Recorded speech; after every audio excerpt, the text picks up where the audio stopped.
What's up, everyone? Welcome to episode 156 of the Benchtime Podcast with Todd and Brett Wiley of Wiley Scale Customs. We got to hurry up because it's Thanksgiving. We need to get down and get over and just relax and have beer and relax. Well, I'm already had one of them ready, so we're ready to go. 2 or 3 in. All right, well, not on this side of the world. But, all right, guys, thanks for that really fast intro. It is episode 156 of the Benchtime Podcast with yours truly, again. We are not going to have YouTube video this week because we are busy bobbing our heads. We are not that organized yet, and we don't have our camera set up. We don't have any of that shit ready to go. I do have one thing I want to clear up. We had a couple questions about, not from a bunch of different people, about the continuation of the format of our podcast. It will always be on audio forever. It'll always leaving audio. It'll always be on every podcast app. So no matter how you want to listen to it, I probably had a dozen people message me about it. Yeah, or more. And we had some people on the overtime page too, as well, a group as well, asking what direction it was going. I get it. But this is what they've always had. Yeah. So this is what they want. So, and a lot of people, I don't like change. But, I mean, I like change, but you know what I'm saying. I mean, I changed my underwear. I like that kind of change. Well, no, you know what I'm saying. I like change, but... So here's the deal. I'm old school, too. I like my old school. Let's clarify this real quick. So, we're not leaving the audio format ever. No. But we do want to start doing YouTube video of our podcast, kind of like how you'll see some other major podcasts do video interviews. Right. You can still listen on the audio version and still get the same quality, because what we're going to do, and actually I think Dan Pugach brought this up, if we're going to explain something like we did in the past, it's great because we have YouTube and we can show like a model that we're working on, or we can show a technique we're doing in the middle of our podcast. Right. That's what I want to get it towards. Right. Some of the camera stuff we have, I'm working at my real work. I have a program I use that allows me to put multiple inputs in and control video through that. And what would be really ideal is to create more of a learning podcast on YouTube. And then if you're listening to the audio version and you want to see what we're talking about later, because maybe go back over there and watch. Well, you can find that spot in the so say we're talking about a demo. I'm just going to pick something out of thin air. Say we're demonstrating how to put mortar on a laser cut brick structure. Right. Well, on the podcast, we'll always talk about it the way we used to talk about it. But on the YouTube version of the podcast, we're going to I want to set it up where like you can have your camera tilted and you can actually show that technique you're talking about. Right. On the podcast, like on the YouTube version. Right. So that way, if you're listening and later you want to get on YouTube at your own free time, when you're able to, you can always find that part of the show and then do that. Watch that. Bookmark it, watch it later. But we're always going to be doing the same things we always did. Yeah. With that, I will say I need to start working more with OBS. It's a free broadcast software that I've used at work a bunch, and I'm going to set it up. It's really slick and allows us to do a higher end production on YouTube than just like the Zoom call looking type thing. So we will do that. There's just some setup that we need to get underway. And if we're going to put it out there, I want it to be nice. So, okay. I just wanted to clarify that because we did have a bunch of questions about that. Next thing, Bullhorn Announcement. We are going to, real quick too, we are going to, my dad and I are going to start doing show notes beforehand, so that way we can follow like a little bit of a script, not scripted. You know what I mean? Yeah. An unscripted script. So Bullhorn Announcement. We got a Bullhorn Announcement this week. I'll let my dad run with this one because he's always the best at them. Yeah, we did search around. We tried to find anything new, and nobody else contacted us. But Boss Scale Models has a special tonight, this weekend, I guess, Black Friday special. It is free with any purchase. There's any $50 purchase. I lost it. There you go. You get this special Black Friday version of Keen's Gas. It's a gas station, a little mini gas station, and it's pretty cool. On the roof, it says fixed flats, and you have to go to their website, foscalemodels.com, and go check it out. But I've done these in the past myself, where I've actually bought something from him during Thanksgiving. He usually runs one every Thanksgiving. This year, no exception. And he is doing one as well. So you buy $50 worth of his product, and he gives you a free kit. And you can't get that kit again. What's that? You can't get that kit again.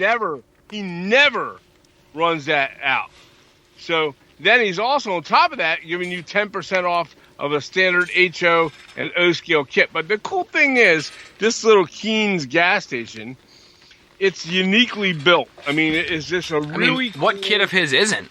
Yeah, right, exactly. It's got lots of signage, big wall signs on the sides of the walls, a gas pump, the whole works. It's pretty cool. And it would fit in any little nook and cranny of a city or a country. It's pretty neat. Go check it out, Foscale Models. And it is a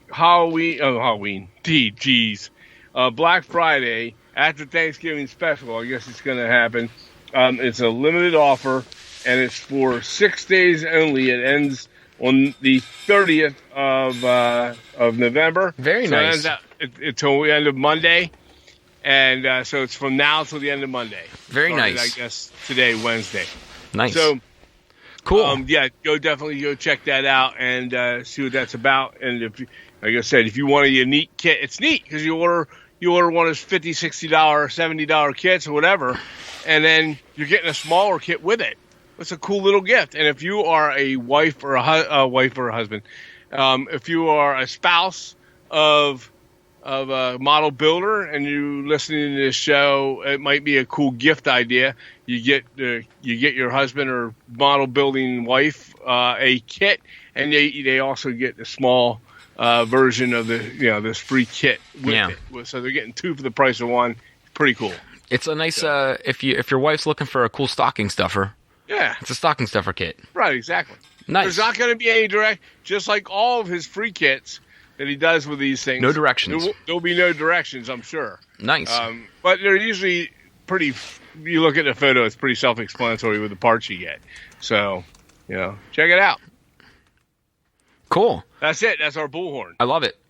So, what's on your bench? Reminder. I will further that Bullhorn. Oh, go ahead. A reminder because Ron Kleiss of Mind Mount Models does have Wiley's Tavern. It is also a very unique kit. Awesome. We talked about last week. I'm going to do it again this week because,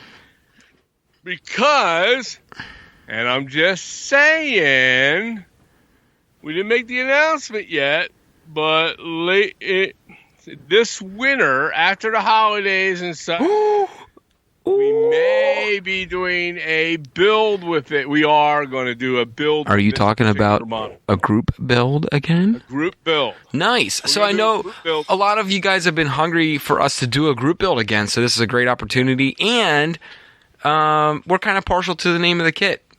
Right. And it's pretty cool. We're going to build this thing, and we're going to have a lot of fun with it. I'm probably looking for... We didn't announce it yet. Officially, I will announce it. I will say we're going to do it like February, I think. I will say one thing. This time for the group builds, it's going to be a lot different. Yes. So my dad doesn't know this yet. Surprise, Dad. But with our Zoom subscription that we have, we will now have the capabilities of live streaming the live streaming the group build on YouTube and Facebook at the same time. Well, that's cool. So if you aren't on Facebook, which I know many of our listeners are for whatever reason you decide to not be on Facebook, we will also be able to live stream this on YouTube. Yeah.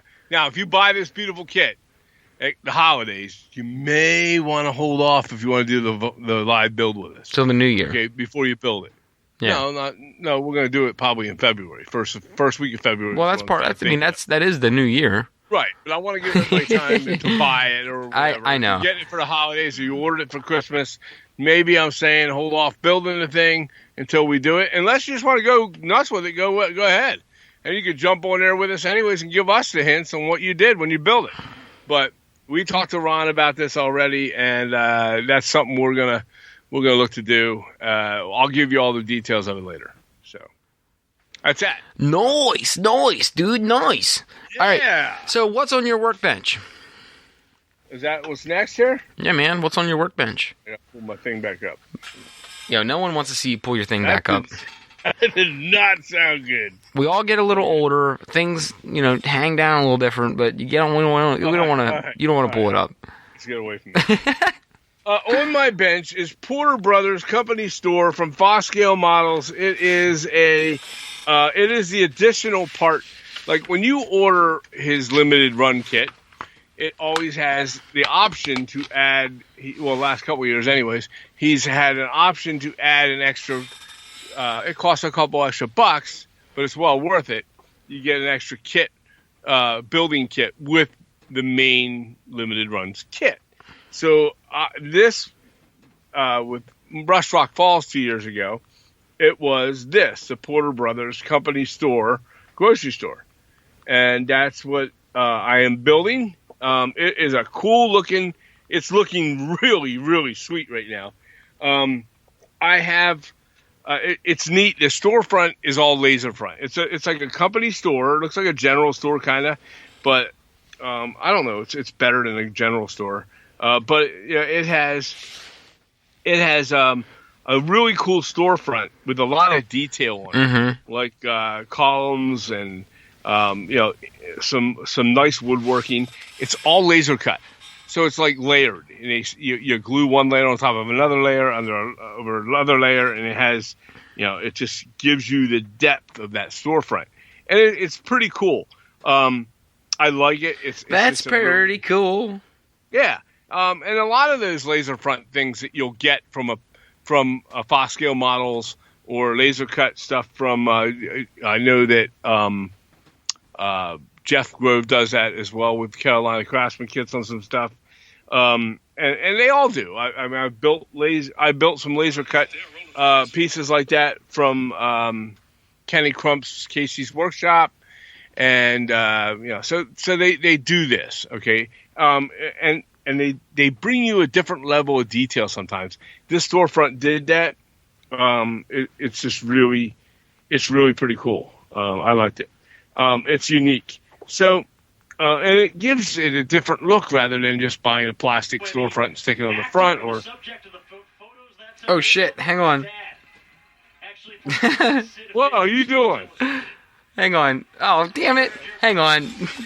Damn it! Oh, what are you watching? No. You guys have caught me. I've been caught. What were you watching? I just wanted to throw something up on the TV down here, and I thought the volume was turned down because okay. I like having a TV on down here because I don't know. What sport was that? It's Ivy League football. Oh. Princeton versus Dartmouth. So, anyways, back to that. You're weird, man. Only my son. So, yo, this game is lit though. It's Princeton, man. They're ranked 14th in the Ivy League. Okay, in the Ivy League, yes. And they're just like the Cincinnati Bengals. That's a scary thought. Anyways, all right.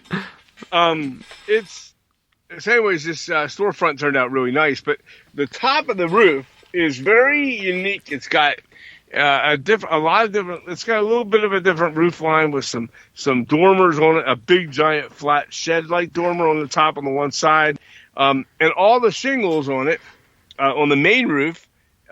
Going in two different directions of main roof. It's just really neat. You have to go look at it. I'll post photos. But it's the diamond shingles, the laser cut diamond shingles, and they look beautiful. I had the main part of it done. I just finished it up before the podcast tonight. And the diamond shingles are annoying, okay? Because you need to match the points of the diamond up on each layer as you go across, right? And it's tedious and it takes a long time. Okay, but when it's done, it looks badass. I don't know. It just looks. I didn't even start to weather it yet, and I can look at it like this, and I'm like, wow, that looks cool without even putting any weathering on it. It's just painted like gray and black. It's like the directions for this kit said to take the shingles that are laser cut and take a light spray dusting of your black, so it leaves like black speckles all over it, and then go over it with the gray into it, and you'll get this really, really neat gray black kind of. It looks nice. It's a cool shingle. Anyways, it's done. That part of it's done. And I just got to build the dormers and stuff and put a front porch thing on the front steps and like a deck porch in the front. And I'm going to do that. And this baby should be done. It's a really neat, cool structure. Not hard to build at all, but it's got a lot of character. It's a neat structure. If you like general stores, this is a cool structure. I love it. You can't just go buy this individually. You have to buy the limited run kit. Yeah. Just for example, though, just because you might not be able to pick this kit up on your own unless you buy the limited run or find it for sale somewhere, doesn't mean you can't use the same kind of features. Yeah. I think if you go, like for diamond cut shingles, you can go to several websites, Best for one as example, and you can buy some laser cut shingles and that are diamond and do this. And if you haven't done it, give one of your buildings that look with the diamond cut shingles. I think you'll be sufficiently happy with the result you get from it. It'll add a different look to all your other rooftops. For that same regards, they have one that looks like fish scales too, and do that. You can also, if you don't feel like buying them already cut, laser cut, you could probably make them if you bought some pinking shears or borrowed your wife's pinking shears if she's a sewer, and cut paper with the pinking shears, and you'll get that same diamond cut. And what you do is you take a point. We don't recommend, though, taking your wife's pinking shears because she'll probably stab you with them later after she found out that you cut them. There's a good chance of that. Well, you cut anything but fabric with them. There's a good chance of survival, though, if you're stabbed with pinking shears. There's a good way to survival with that. That's a blunt. Yeah, but that's a blunt force wound. That's a tough. That's a painful wound.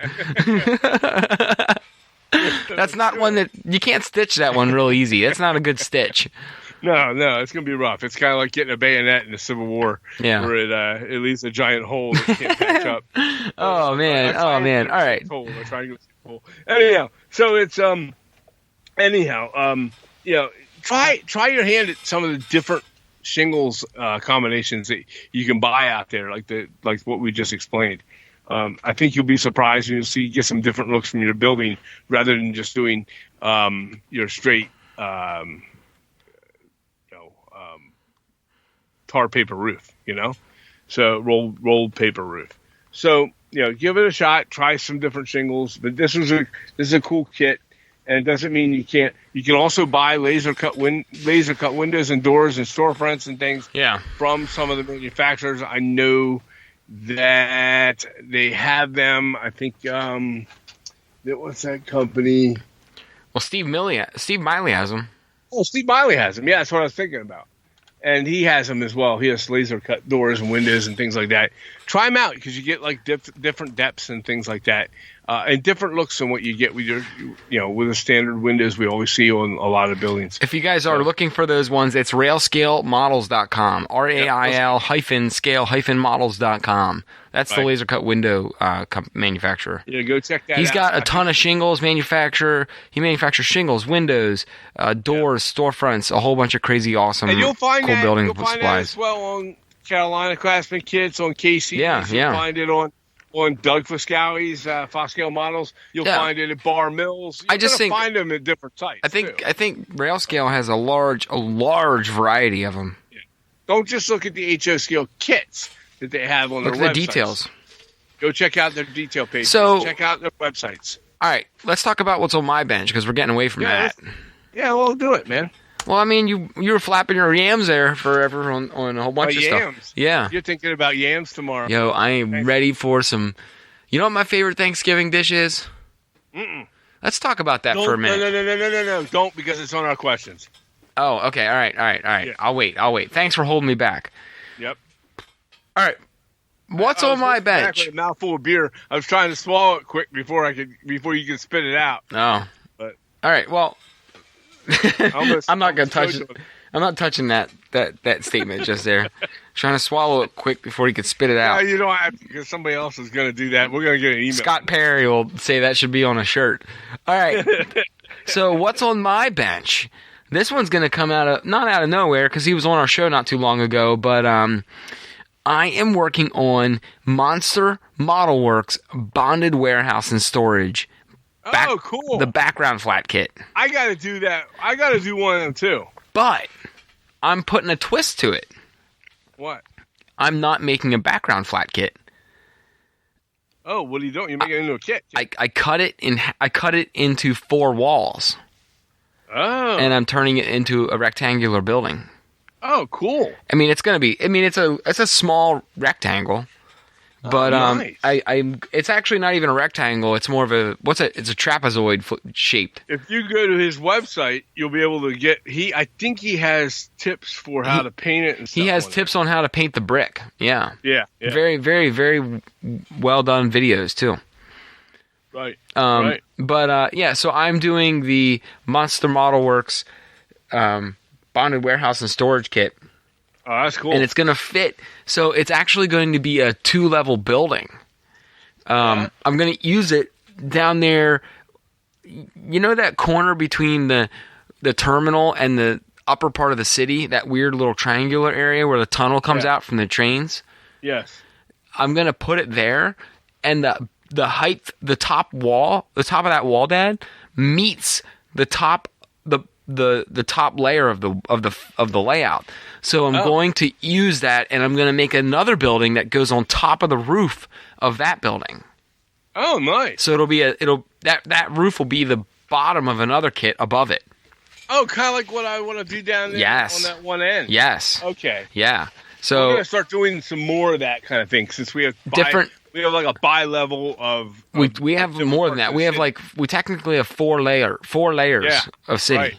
Right. So that's what I'm going to do. I'm going to turn that into a multi-dimensional building. Where lower ones build into the bottom ones. Yeah. Yeah.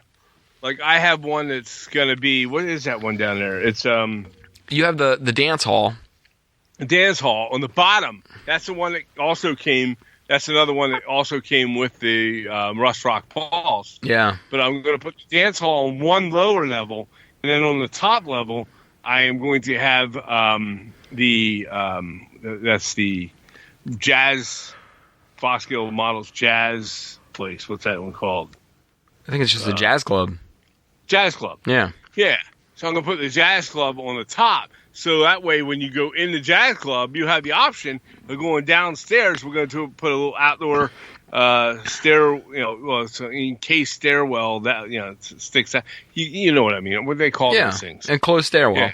Enclosed stairwell down to the lower level, and you can either go down to that from the enclosed stairwell, or you can use your imagination and think that downstairs is a dance hall, and upstairs is the jazz music. Yeah, I think that's something important, though, that we need to start doing more on our layout. And it's something that, I think all of us could do more as modelers and building our layouts or dioramas is, like, if you have an old city that's, close and kind of clustered, and building, and you run out of horizontal space, and these cities would go vertical. Yeah. So you would have buildings that are kind of lumped in, around, and on top of each other. So I think it's important, especially if you're. Prime example. Go ahead. Especially if you're building on a hillside, or like we have a couple hillsides.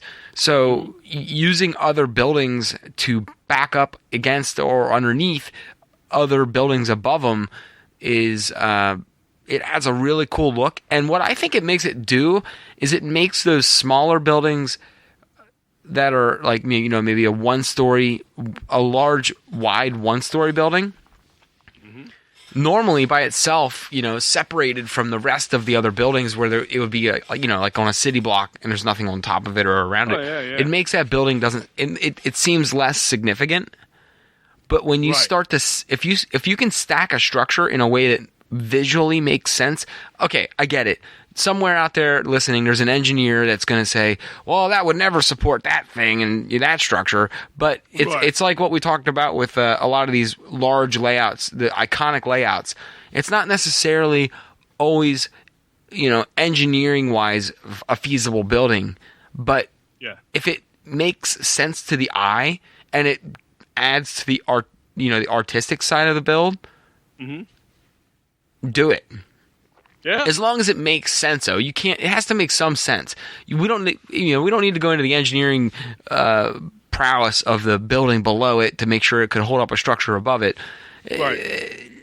It just needs to be visually. Your eye and your brain need to look at it and think, yeah, that makes sense. But what it does, what I'm getting back to, is it makes those smaller buildings that are kind of holding up those bigger buildings on the sides of hills and stuff, feel heavier and big, like more important. Right. It also adds a contrast from an eye perception. Well, it adds weight to things. Yeah. When you see stuff and it's like, man, that building's supporting, or that structure, that substructure below it is supporting that other structure above it. It makes that building below it seem a lot heavier. Like that's a beast. That's a beast of a building. Oh, sure. And it just makes it makes your city look more like robust.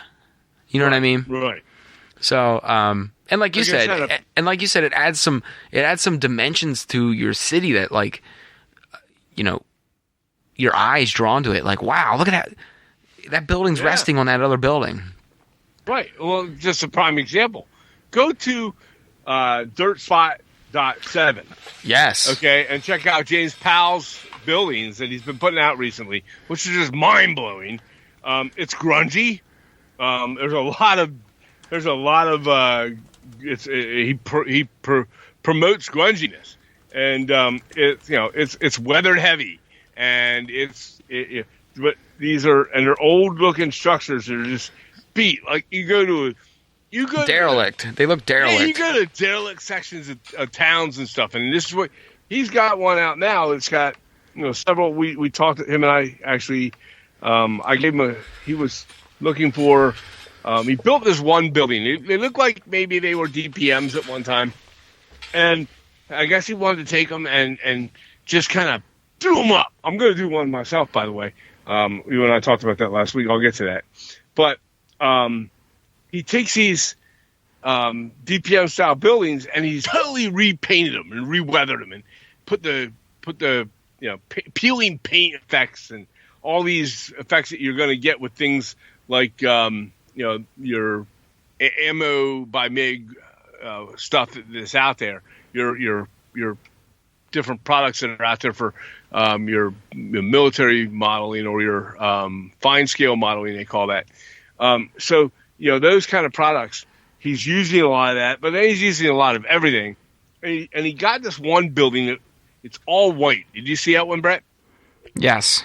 The storefront and the upper building is all white. It's like white, and it's like grungy white, like it was painted white over the brick, and this paint's peeling, and it's on a downward slope, and the concrete steps are all grungy and grody and cracking apart. Have the mold and mildew on the concrete of it, and just that hasn't been used. It's boarded up.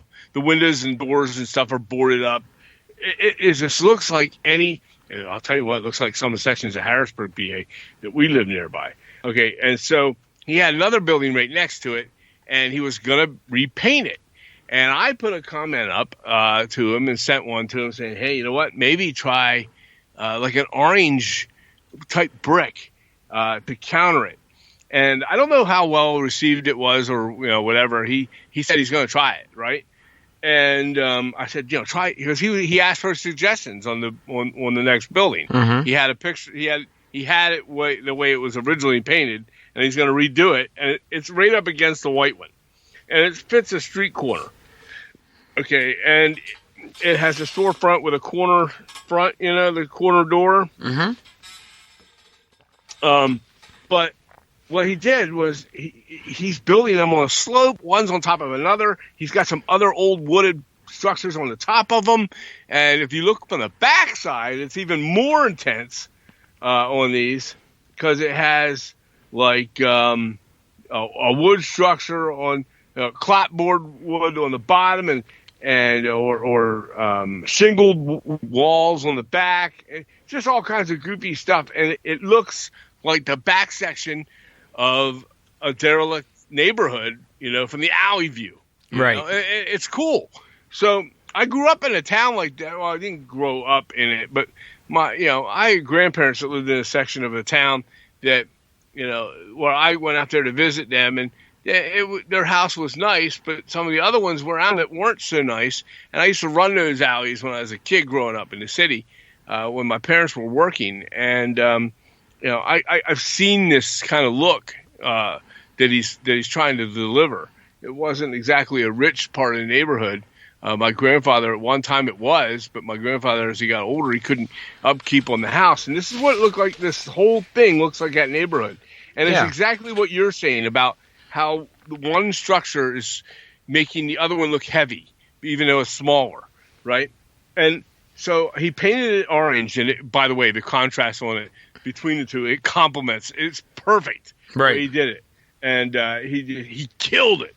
And did you see the photo he put up? Facebook, it's called Dirt Spot .7. Did you see the picture that Dirt and spot are two different words. Did you see the picture that he put up of the fence in front of the one building today? I did not, man. Oh man. Oh yeah. That's the building I'm talking about. Yeah, I'm looking at it right now. I know, he put the chain link fence up in front of it. That's super cool. Super cool. The whole scene looks like something out of The Hill out in Harrisburg. It really does. Yep. It's pretty cool. Anyhow, if you got a chance, I'm sure like many other cities, no matter if you go to Detroit or Los Angeles and sections of Los Angeles or wherever, every city's got these sections. This is it, man. This is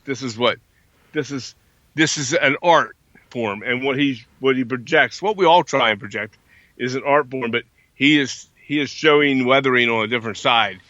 You got to go check it out. Yeah, Dirt Spot 7 links in the show notes.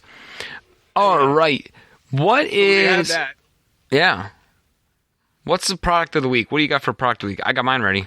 Well, I have one other thing to say on the heels of what I just told you. Oh, okay. Well, okay. So at your house, the basement, we were there this last. I'm sorry. I'm just kidding. I'm kidding.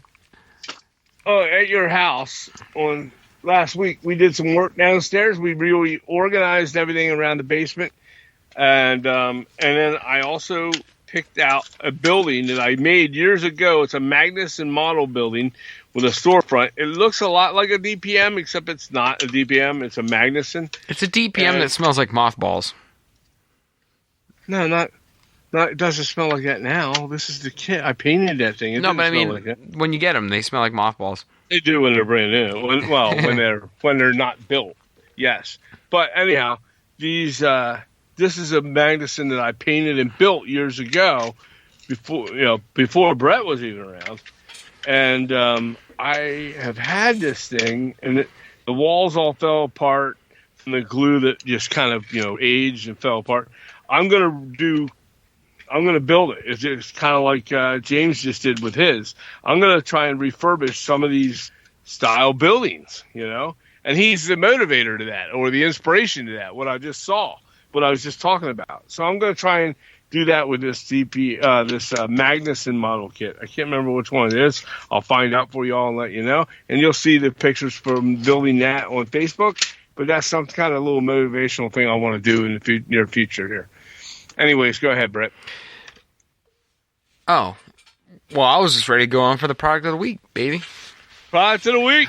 Product of the week. What do you got, man? Ooh. Are you sure you're ready for this?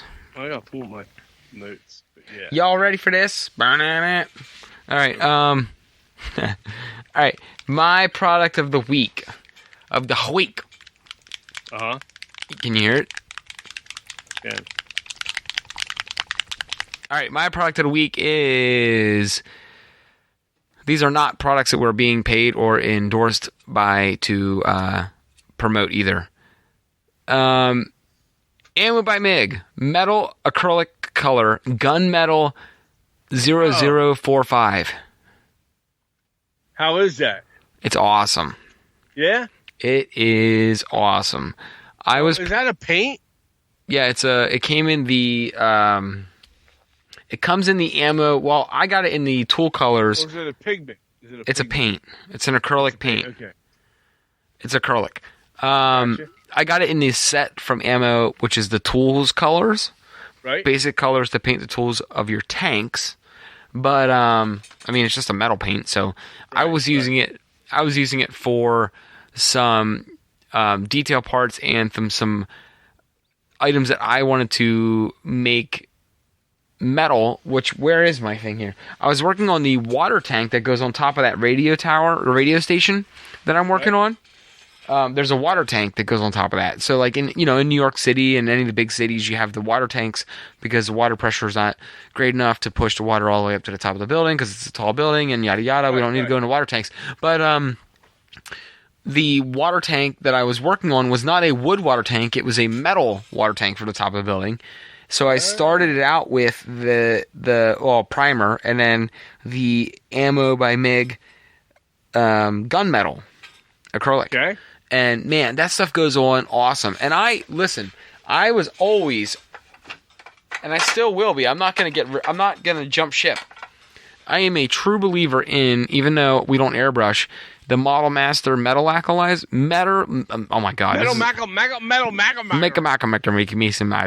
The Metalizer Lacquer. Metal Macaroni Miser. Yeah, the Model Master. Oh my God. I'm gonna quit. I'm gonna quit now because this is just going down. This shit's going downhill quick. All right. Model Master Metalizer Lacquer. Try and say that now.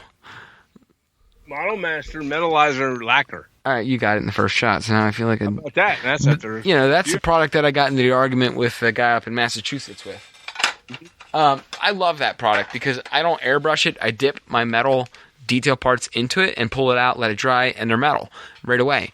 I dip, barrels and stuff into that, and it was always my go-to. But this AK acrylic version of it is nice. It definitely has a different application than the other stuff, though. So, I'll still continue to use the other Model Master. AK or is it MiG? I'm sorry, MiG. The logos and colors are so close. I get them mixed up. They use the same type of bottles and everything. But anyways, this product from Ammo by MiG is awesome. And I have a whole slew of other Ammo by MiG stuff now. But this one was my favorite of the week because I was working on the water tower.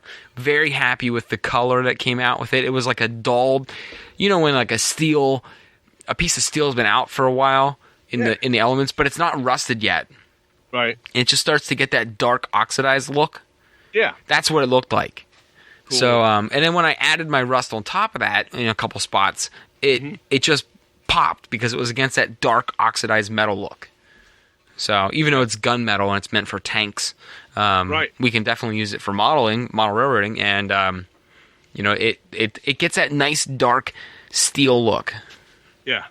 So that's my one product a week. The other one, by the same manufacturer, is Wet Effects.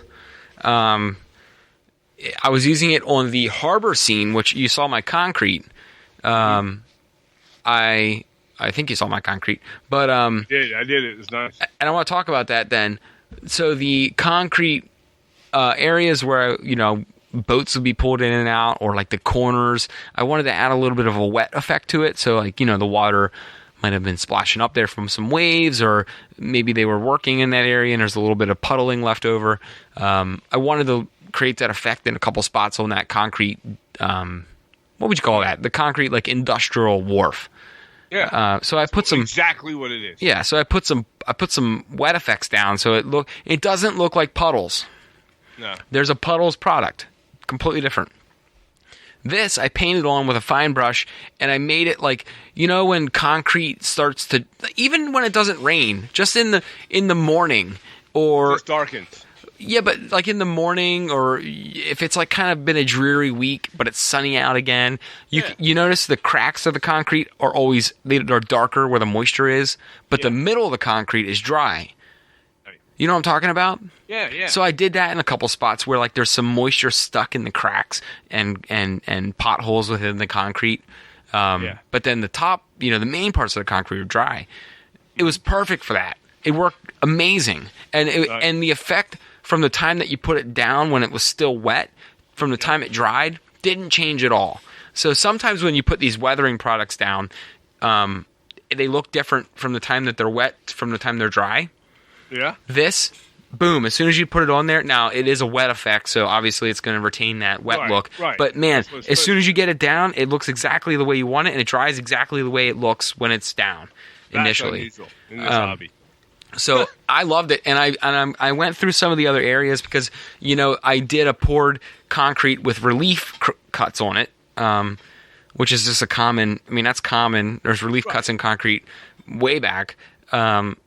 And I just figured, this is down near the water, down near the waves. Boats are coming in and out. There's industrial stuff. That the cracks, some of the concrete relief cuts and cracks would have moisture stuck in them.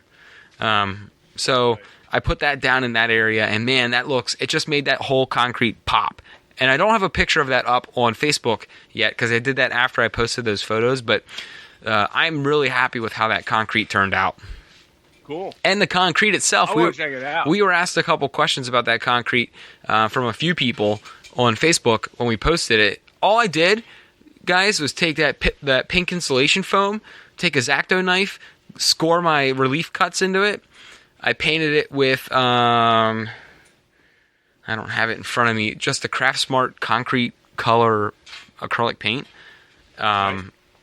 It's like a chalk. It's like a chalk paint, though. Is that? Oh, I know. It's a Craft Smart chalk paint. Yeah, it's okay.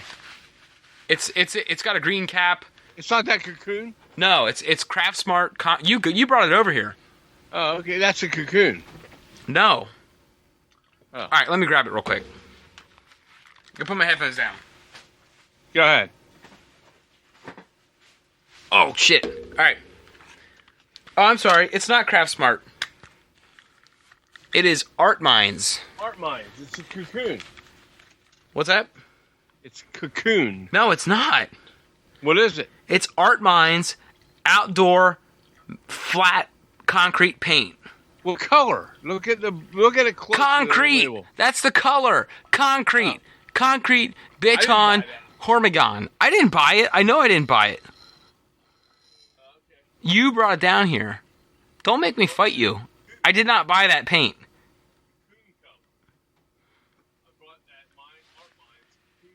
No, it's concrete. It says concrete. Nowhere on it does it say Cocoon. Listen, I'm sorry, the listeners. I have the Cocoon sitting here. I'm sorry that I'm going to send you a goddamn picture. Dude, I had the Cocoon sitting right here in the bottom of my rack. I'm sorry. I thought I brought that down. You did, and then you bought another bottle.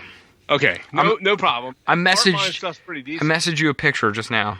Yeah, it's made by Michaels has it, but it's made by Art Minds, and it's good stuff. It's probably made by Plaid, actually. Yeah, probably. I mean, everything's made by Plaid. Anyhow. But I just sent you the photo of it. It dries pretty, it dries well. It has a nice flat, like chalky look when it dried. Right. And then all I did was take the my asphalt pigments, asphalt road pigment, and I slowly took a small brush through every relief crack, filled all the relief cracks with that. But I didn't. All right, this was how I made that concrete look because some people were asking. I took the asphalt road dirt pigment. Yeah. Filled the cracks in with all the relief cracks with the pigment, but just a little bit, right? And then some of them, just randomly, some of the like rectangles of concrete that were poured. Yeah. If they were poured in real life, I put more chalk on them, and I took pigment. I took the brush, dipped it in the pigment, and instead of brushing it on, I held my hand out and tapped my brush and like sprayed the pigment dust on some random areas, thicker in others and maybe not at all on some. Yeah. And then I took I went to the dollar store because my wife has some makeup brushes, and I thought, man, those big fat wide makeup brushes, the big poofy ones? Yeah. Those would be perfect for like big wide areas of weathering. Right. So when we were at the Dollar General the other day or whatever, picking up for other crap we needed, I went to the makeup aisle and got a makeup brush, the big fat poofy one. And I used that to spread it out in big wide brush strokes. So it created like a real spread out pattern. That way you didn't see the individual smaller brush lines. And I just spread that around, just made a whole bunch of random swirls and all over the place. Yeah. And what that did was it pulled that pigment out of the cracks of the concrete, and also the randomly splattered pigment, it swirled it around. So some of the concrete slabs are darker, some of them are lighter just by random choice. Are you going to lighten some of that out with a lighter? I have done that since. I ran out of white and gray pastel. Oh, I got plenty. Well, I ran out, so I went over to Michael's this past, what was it, Monday? I went over and I picked up another pack from the Craft Smart soft chalk pastels.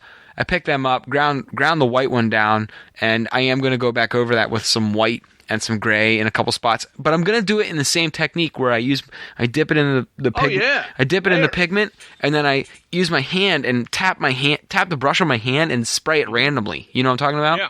Oh yeah, and then swirl it with and then I'm going to pick the makeup brush up again and swirl it around and lighten it out. Because it is pretty. It works out really good. It is harsh. It's a little dark right now, but even without lightening it, it did create a really nice. I like the effect that it made. Yeah. And all that was, guys, was a $2 bottle of gray paint, a makeup brush, and a $2 or $3 thing of pigments. Right. That's all it was, and a X-Acto knife. Right. So that was a neat little project. I have the other half of that to do. So maybe here by Thanksgiving, I want to do it this weekend. So while I'm doing it, I'll probably put up a YouTube video on it because it's such an easy thing to do, and I just love the effect that it made. Cool. Anyways, so that was kind of an on my bench thing again, but that was my products of the week too that I was using. What was your product of the week? Well, it's very similar.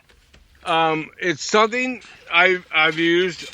I've just bought another bottle of it. I may have talked about this a long time ago, but I use it for my concrete as well. And I have used what you said, the chalk paint. I do have that here. That is the Art Minds Chalk Craze. It's called chalk paint. It's Cocoon, that color. But then I also have, and I think it's the same close shade, but I do like. It's made by Woodland Scenics, okay, and they sell it, and it comes in a bottle. I think it's let's see how many ounces, 4 ounces.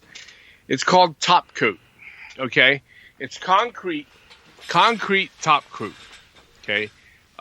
You can get it. It's for the road systems. I've used it on everything. I've used it on concrete steps. I've used it on sidewalks. I've used it on parking lots, on roads. Okay, it's called Top Coat. This is my second one I've had, the second bottle I've had in 4 years. It goes a long way. You can thin it out even a little bit with water if you want, but because it is it's a thicker, brush on application type paint, but it's really cool. It's Top Coat Road System concrete. And, if you get a chance and you see it in a store and you want to try it out, it's not overly expensive. I think it's like $6 or something like that. Get yourself a bottle of it and try it out on any of your concrete stuff.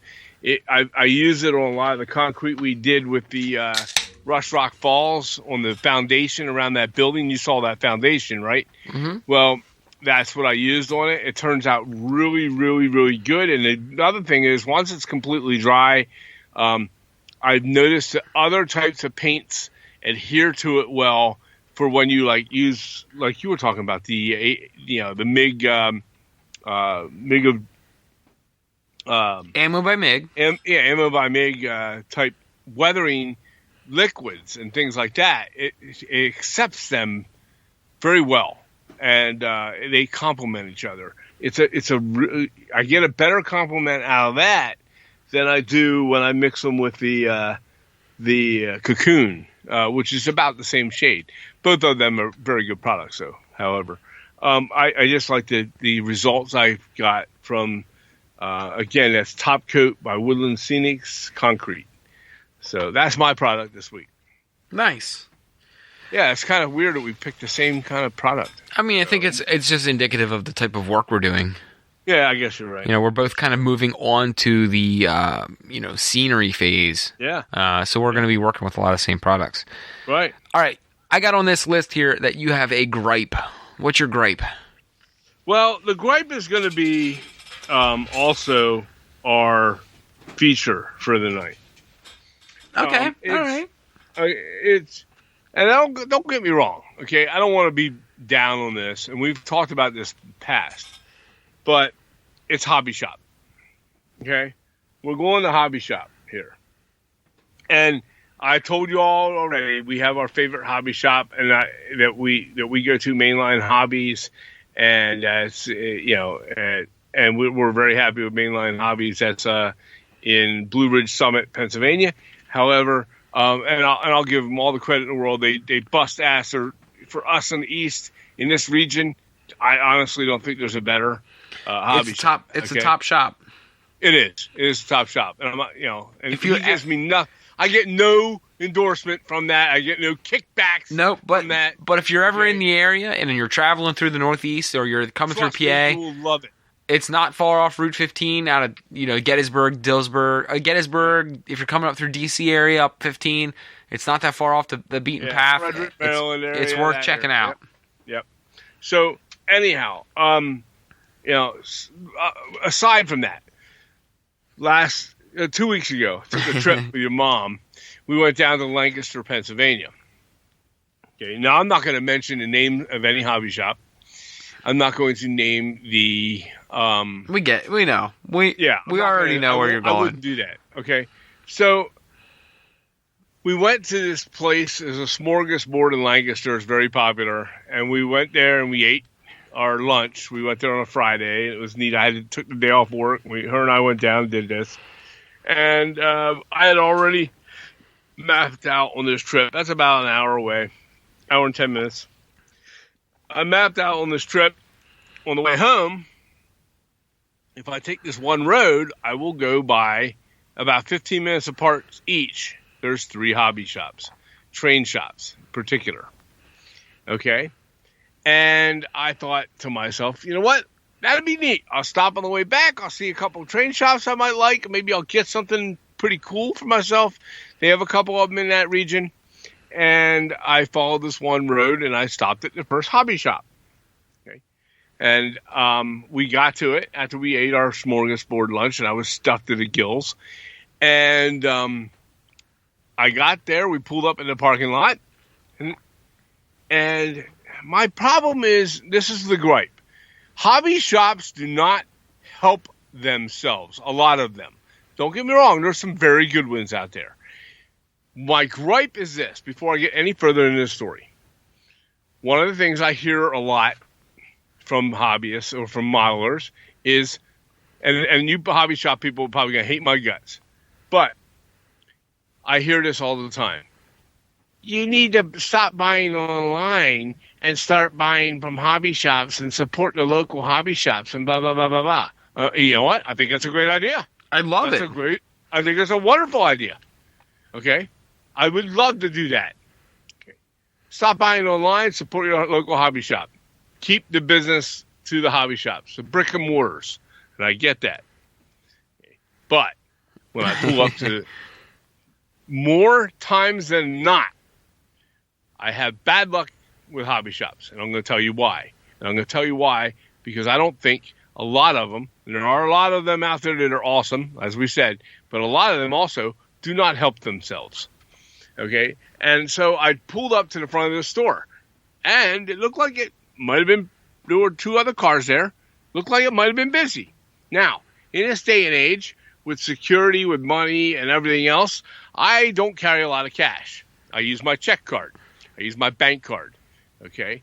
Not a credit card necessarily, my bank card. A debit card. Right, a debit card.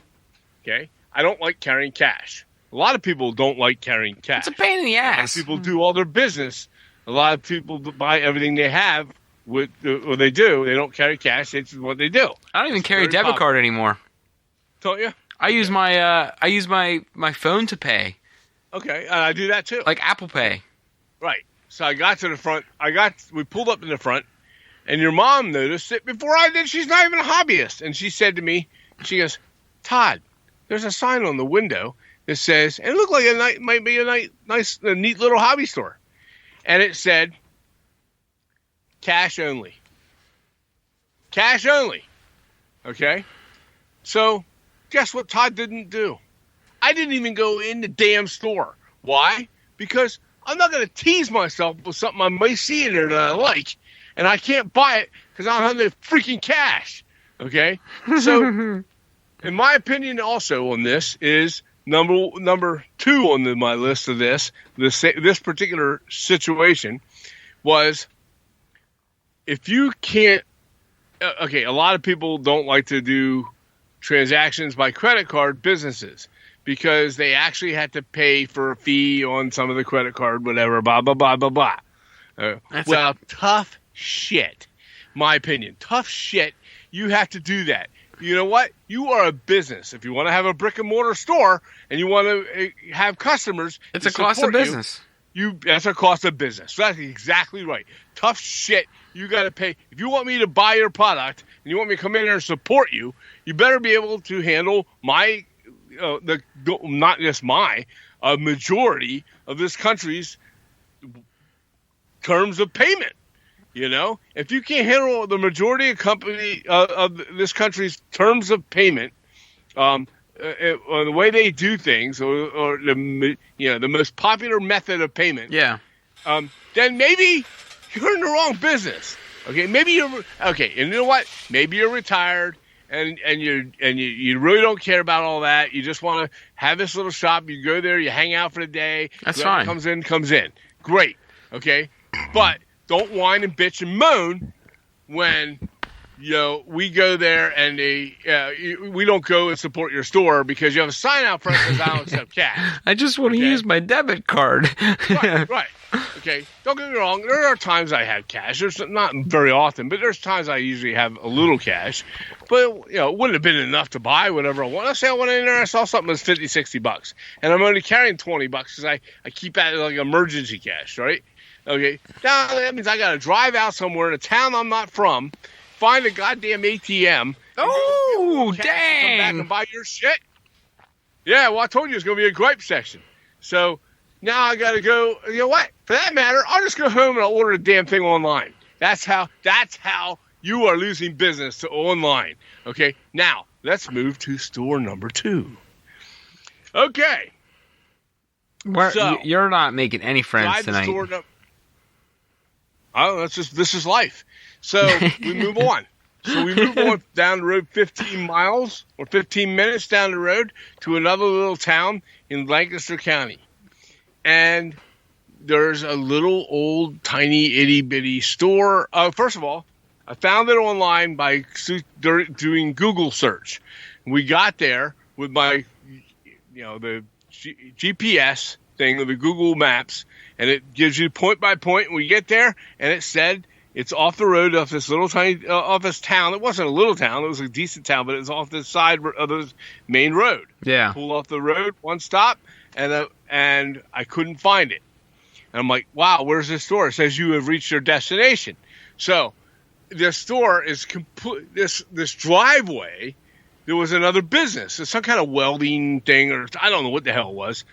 Some kind of machine shop welding thing, but it's not there. But there's a sign that says that, right? And there's all this weeds and growth up around the roadside, so you can't see the buildings. But it said we were there, and I say, at least your mom says, well, it's not here. So she goes, maybe we'll just go on. I say, well, no, let's drive down this little driveway. We drive down the driveway, and sure enough, there's a sign for this train shop, right?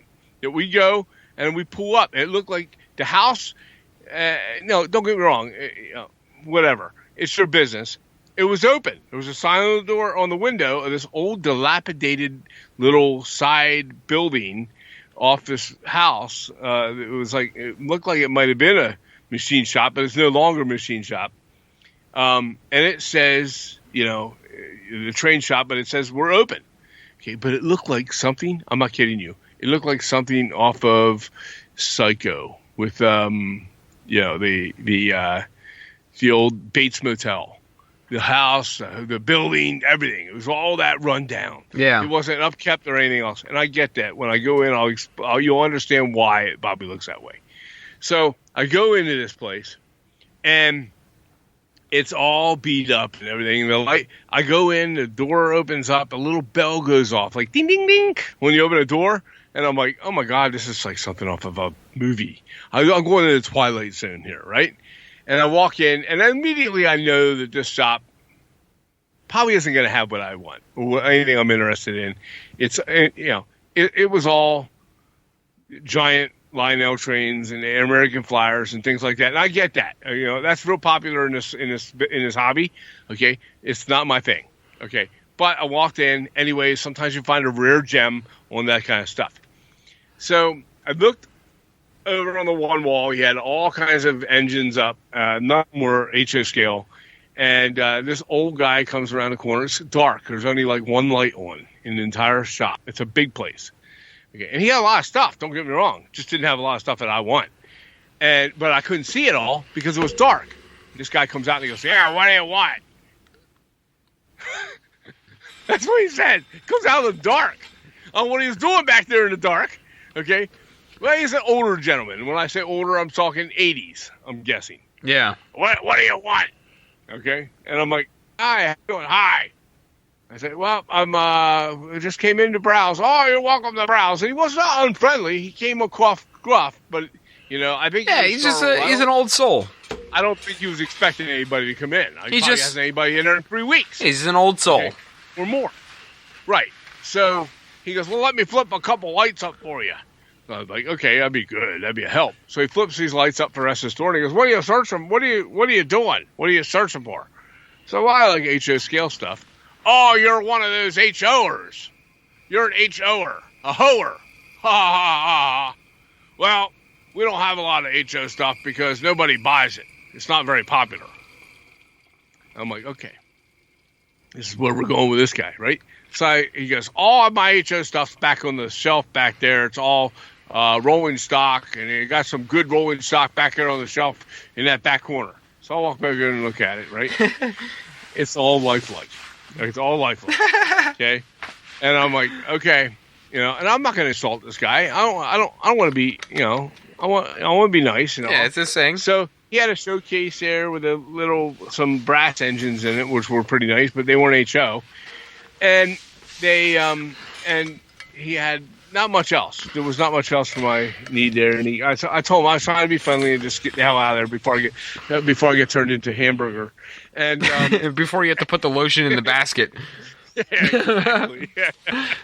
And I had your mom there with me, So, but he was talking about the hobby. He started talking about the hobby, and he says, which immediately piques our interest because we love this topic. Right, exactly. So he says to me, he goes, well, he said, I told him what kind of modeling we do and that time. And I told him about the podcast and stuff. He had no clue what a podcast was. But I told him it was kind of like a radio show. And he goes, well, he said, how you guys do that? Because it wouldn't survive. I don't know how it's going to survive. The hobbies, the whole hobby, no matter what scale, it's done. It's dying. It's dying. And I'm like, okay. So why would you tell your customers that when you have a store? Why would you tell people that? Why? That's the first thing that's going through my head. Why would you freaking tell me that? Right? Yeah. So he's telling me the hobby's dying.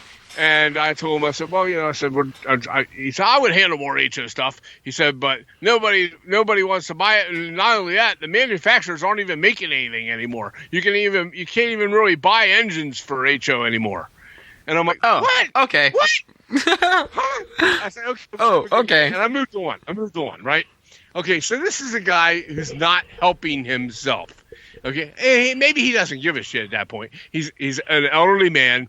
He's alone in the shop. Whatever he does alone in the shop, I don't know. I don't want to know. Okay, but this is it. So that was stop 2. I'm getting a bad taste in my mouth from my hobby shop excursion. I moved down the road 15 miles. There is a good one down there that way, though. There is a Strasbourg train shop. Yeah, it's a very good shop. I like it. Which it has your share of plastic stuff too. I mean, yeah, but they all do. Stuff. They have a lot of detail parts and things in there. I like what they do. A very good job down there. They're very friendly and they're very helpful. And they got a badass museum right beside it. Right, they do. So, anyways, I moved 15 miles down the road to a different shop, not that one. Okay, one I've never been to in this little town. I'm not going to name the town either. Okay, anyways, all right. Drive through, and I stopped, and there's these cool signs for it all over town. Well, around the block where it's at. Parking for this hobby shop here. Blah, blah, blah, blah, blah. There's special parking from our hobby shop. And then it has directions from the parking lot to the front door in the main part of town, a big front door. And I get to the front door. The lights are on, right? There's a sign on the door. It says, we are open by appointment only. Well, I mean, that might be The door's locked. Is that like a thing that's going on because of the current status? No. We will be opening shortly in the near future. We are currently only opening by appointment only, and you have to call a phone number. Okay. So, I'm the only one there. It's a Friday. Nobody else there. 2 people in the store. You can see them walking around in there. The store is loaded with stuff. Okay? And so I knocked on the door. And they just looked at me. They didn't even come and explain it to me. Okay? They could have done that. No. They looked at me. It looked like it might have been a cool place to go in, too. And they just turned away and kept working at whatever they were working on in there. Weird. Way back in the back. Yeah. And it looked like a killer shop. They were, they didn't even give a shit. Just looking through the door, I looked at your mom. I was like, what? At least come to the door and tell your customer, hey, we're not open because of the COVID or whatever else. I don't think that was the case. I think they're a hobby shop that only opens up or counts on business at Christmas. Okay? There's a lot of hobby shops like that. Count on the Christmas train sales, and that's it. He had a bunch of stuff in there. I could tell. Okay? It looked like he might have been still setting up and things, like he just got shipments in or something like that. They were unpacking boxes and putting the stuff on shelves. Okay? But my guess, don't put signs all over the place coming, stating in your parking lot and everything else, follow this way to this great train hobby shop, blah, blah, blah, blah, blah, all over the place and in the town. And then when I get to your front door, the damn sign says by appointment only. I'm going to be pissed, right? So, anyways, I got there. I wasn't really pissed. I was like, okay, well, I'm moving on. But they looked straight at me, and they didn't even come to the door. They at least come to the door and crack it open a hair and go, hey, because of the COVID, we're not open. Okay, I understood that if that was the case. Okay, but hey, if you call me and then come back tomorrow, we can arrange which wouldn't make any sense to me. Anybody else in your store and you want to make a sale, just open the damn door and let me walk through. And if I see something I like, maybe I'll buy it. Okay, I came from a distance. If he didn't know, if he knew I came an hour and 10 minutes, maybe he'd open up and let me. I knocked on the door. He ignored it. Okay, here is another hobby shop that is not helping themselves. So I am to the point where there are some great ones out there. The people want me to support brick and mortar hobby shops. I'm willing to do it. I proved that by driving to 3 in one day. Yeah. None of the 3 help themselves to make me want to go in and buy something from them. Okay, it's not a good trend. It's not good. This is one of the reasons why a lot of people become frustrated. You go in this, and some of the ones I do go into, I'll go in and they don't have anything. They don't have a stock up of anything, and then they tell you they're going to order it by way of I can order it for you by Waldo's catalog. I'll order it for you from Waldo's catalog, and then you come back in next week, and I'll have it for you. Well, guess what? I can go home with my own Waldo's catalog and order it, have it sent to my damn door, okay? And I don't have to drive an hour to your freaking store to go get the product. Right. You want to know why you're losing business? This is why you're losing business. This is why people are buying online, and brick and mortar's going in trouble. With the exception of the ones that really bust their ass and try. They are doing business. Well, and I don't have much to add to this, but I will say some of the ones that are, really, really thriving very well are ones that also have an online presence. Absolutely, 100%. So, like, the ones we mentioned prior that are some of our favorites by name also do online sales. And I understand you can't stock everything in the freaking world in there. The online, but the online people don't even do that. Yeah, they know. Yeah, but here's what I want to, and I'm going to wrap this. I'm going to turn this around and wrap this whole thing up. You ready? Yeah. Even people who are online or who are excelling in a brick and mortar business, don't stock everything. Right. They stock what they know that they can specialize in. Right. Sure. Absolutely makes sense. Because they know what their customers want. And they know that, there's another guy down the street. The good ones will also tell you, whether it's online or in store, they'll also tell you, hey, I don't have it, but, I know so-and-so has it over here. Yeah. Because they know that they're trying to help the hobby. Right. And I think you could use this same argument, Dad, for any business in the world. I don't disagree with that. There's a local garage near me that you take your car in to get fixed, and they only take cash or check. Well, if I got a big repair, maybe I don't have a couple $1,000s right now to fix something, and I'd have to finance it. Well, or put it on my credit card. That shop isn't going to get that repair, it's kind of the same deal. Right. I'm not saying don't support hobby shops. No, but here's what I want to. I think it's a good idea. Well, here's what I was going to get at. They got to help too, though. Well, here's what I was going to get at. Just because you order something, and this is going to strike a chord, I think, with a lot of people. It's gonna. I think you'll understand what I'm saying too.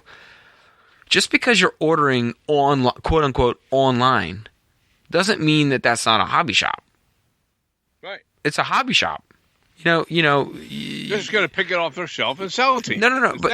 But they might not. They might not have a brick and mortar storefront, but that's a dude or a family in America, or not even in our country. Yeah, it's a hobby shop. It's just a different format.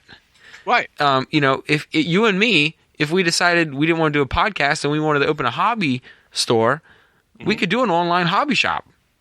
And it's not brick and mortar in downtown America. Right.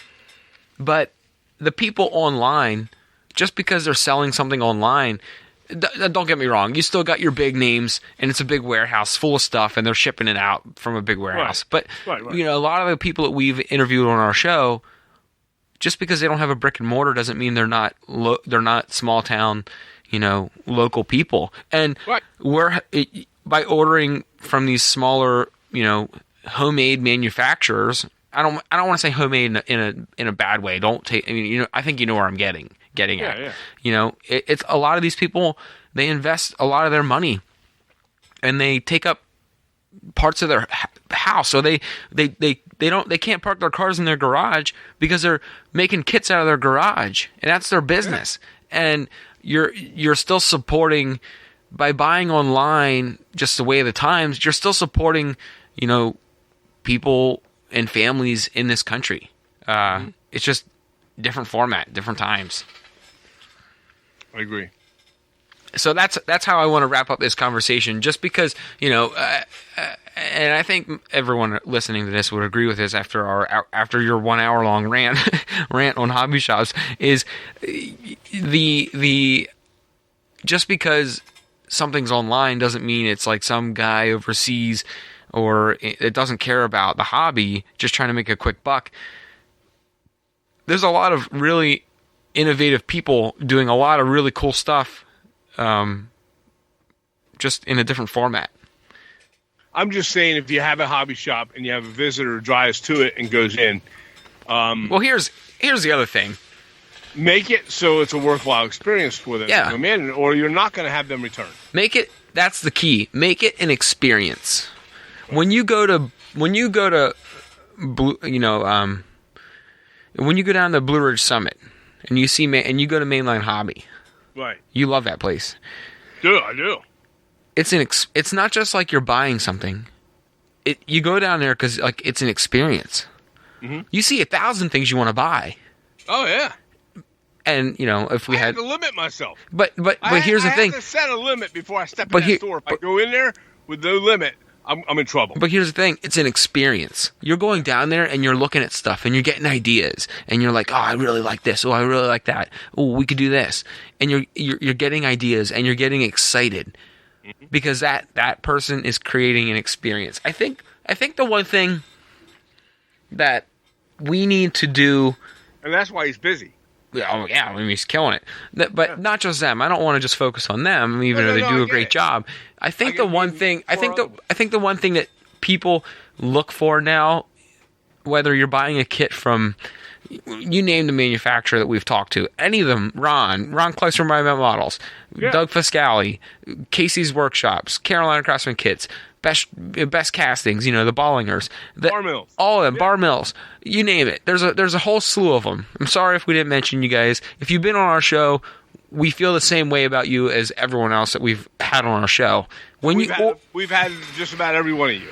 So when you order from one of these guys, it's an experience. Like you might have met them, or you might have listened to them on our show, or you might have seen them at an expo or a convention, and you meet them.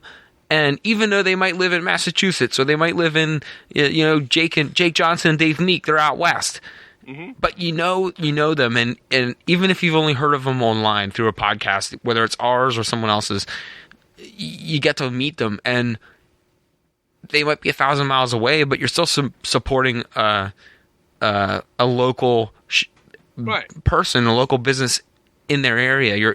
It's a real person, and I think the main thing is all of these guys are all the people I just mentioned, and all the people that we have on our show, and people we haven't had on our show yet that are still doing a kick-ass job online. Right.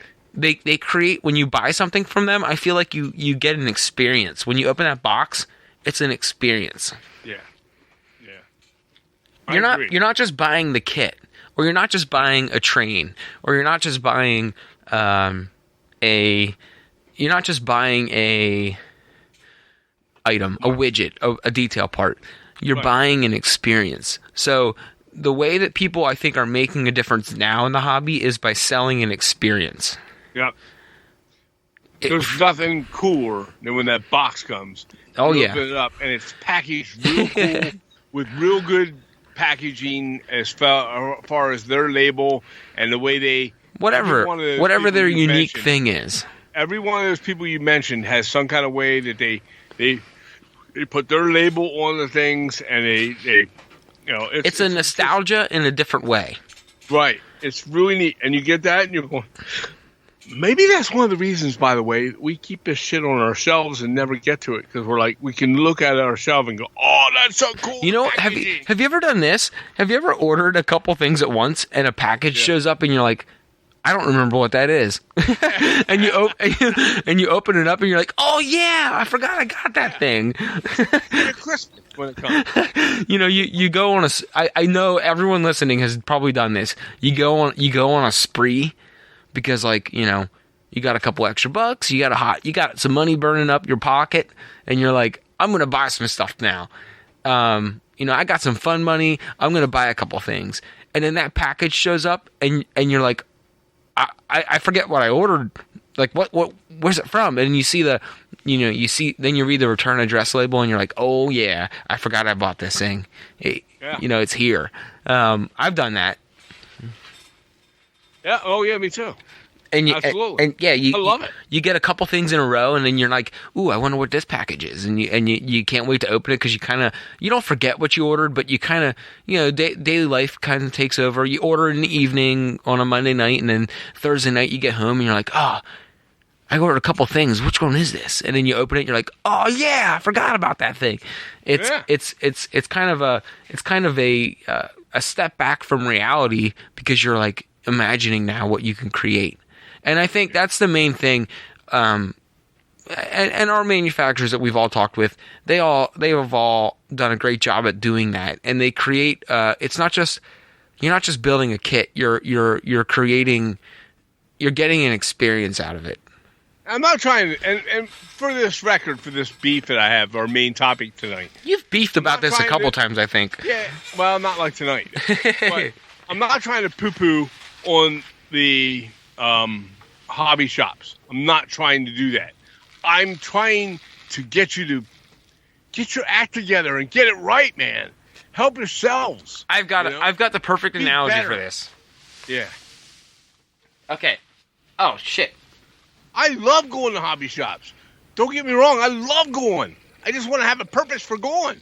Okay. Give me a purpose. So I got the perfect analogy for this. You ready? Yeah. I mean, if you listen to the podcast, you know full well that I do marketing. I'm a marketing guy.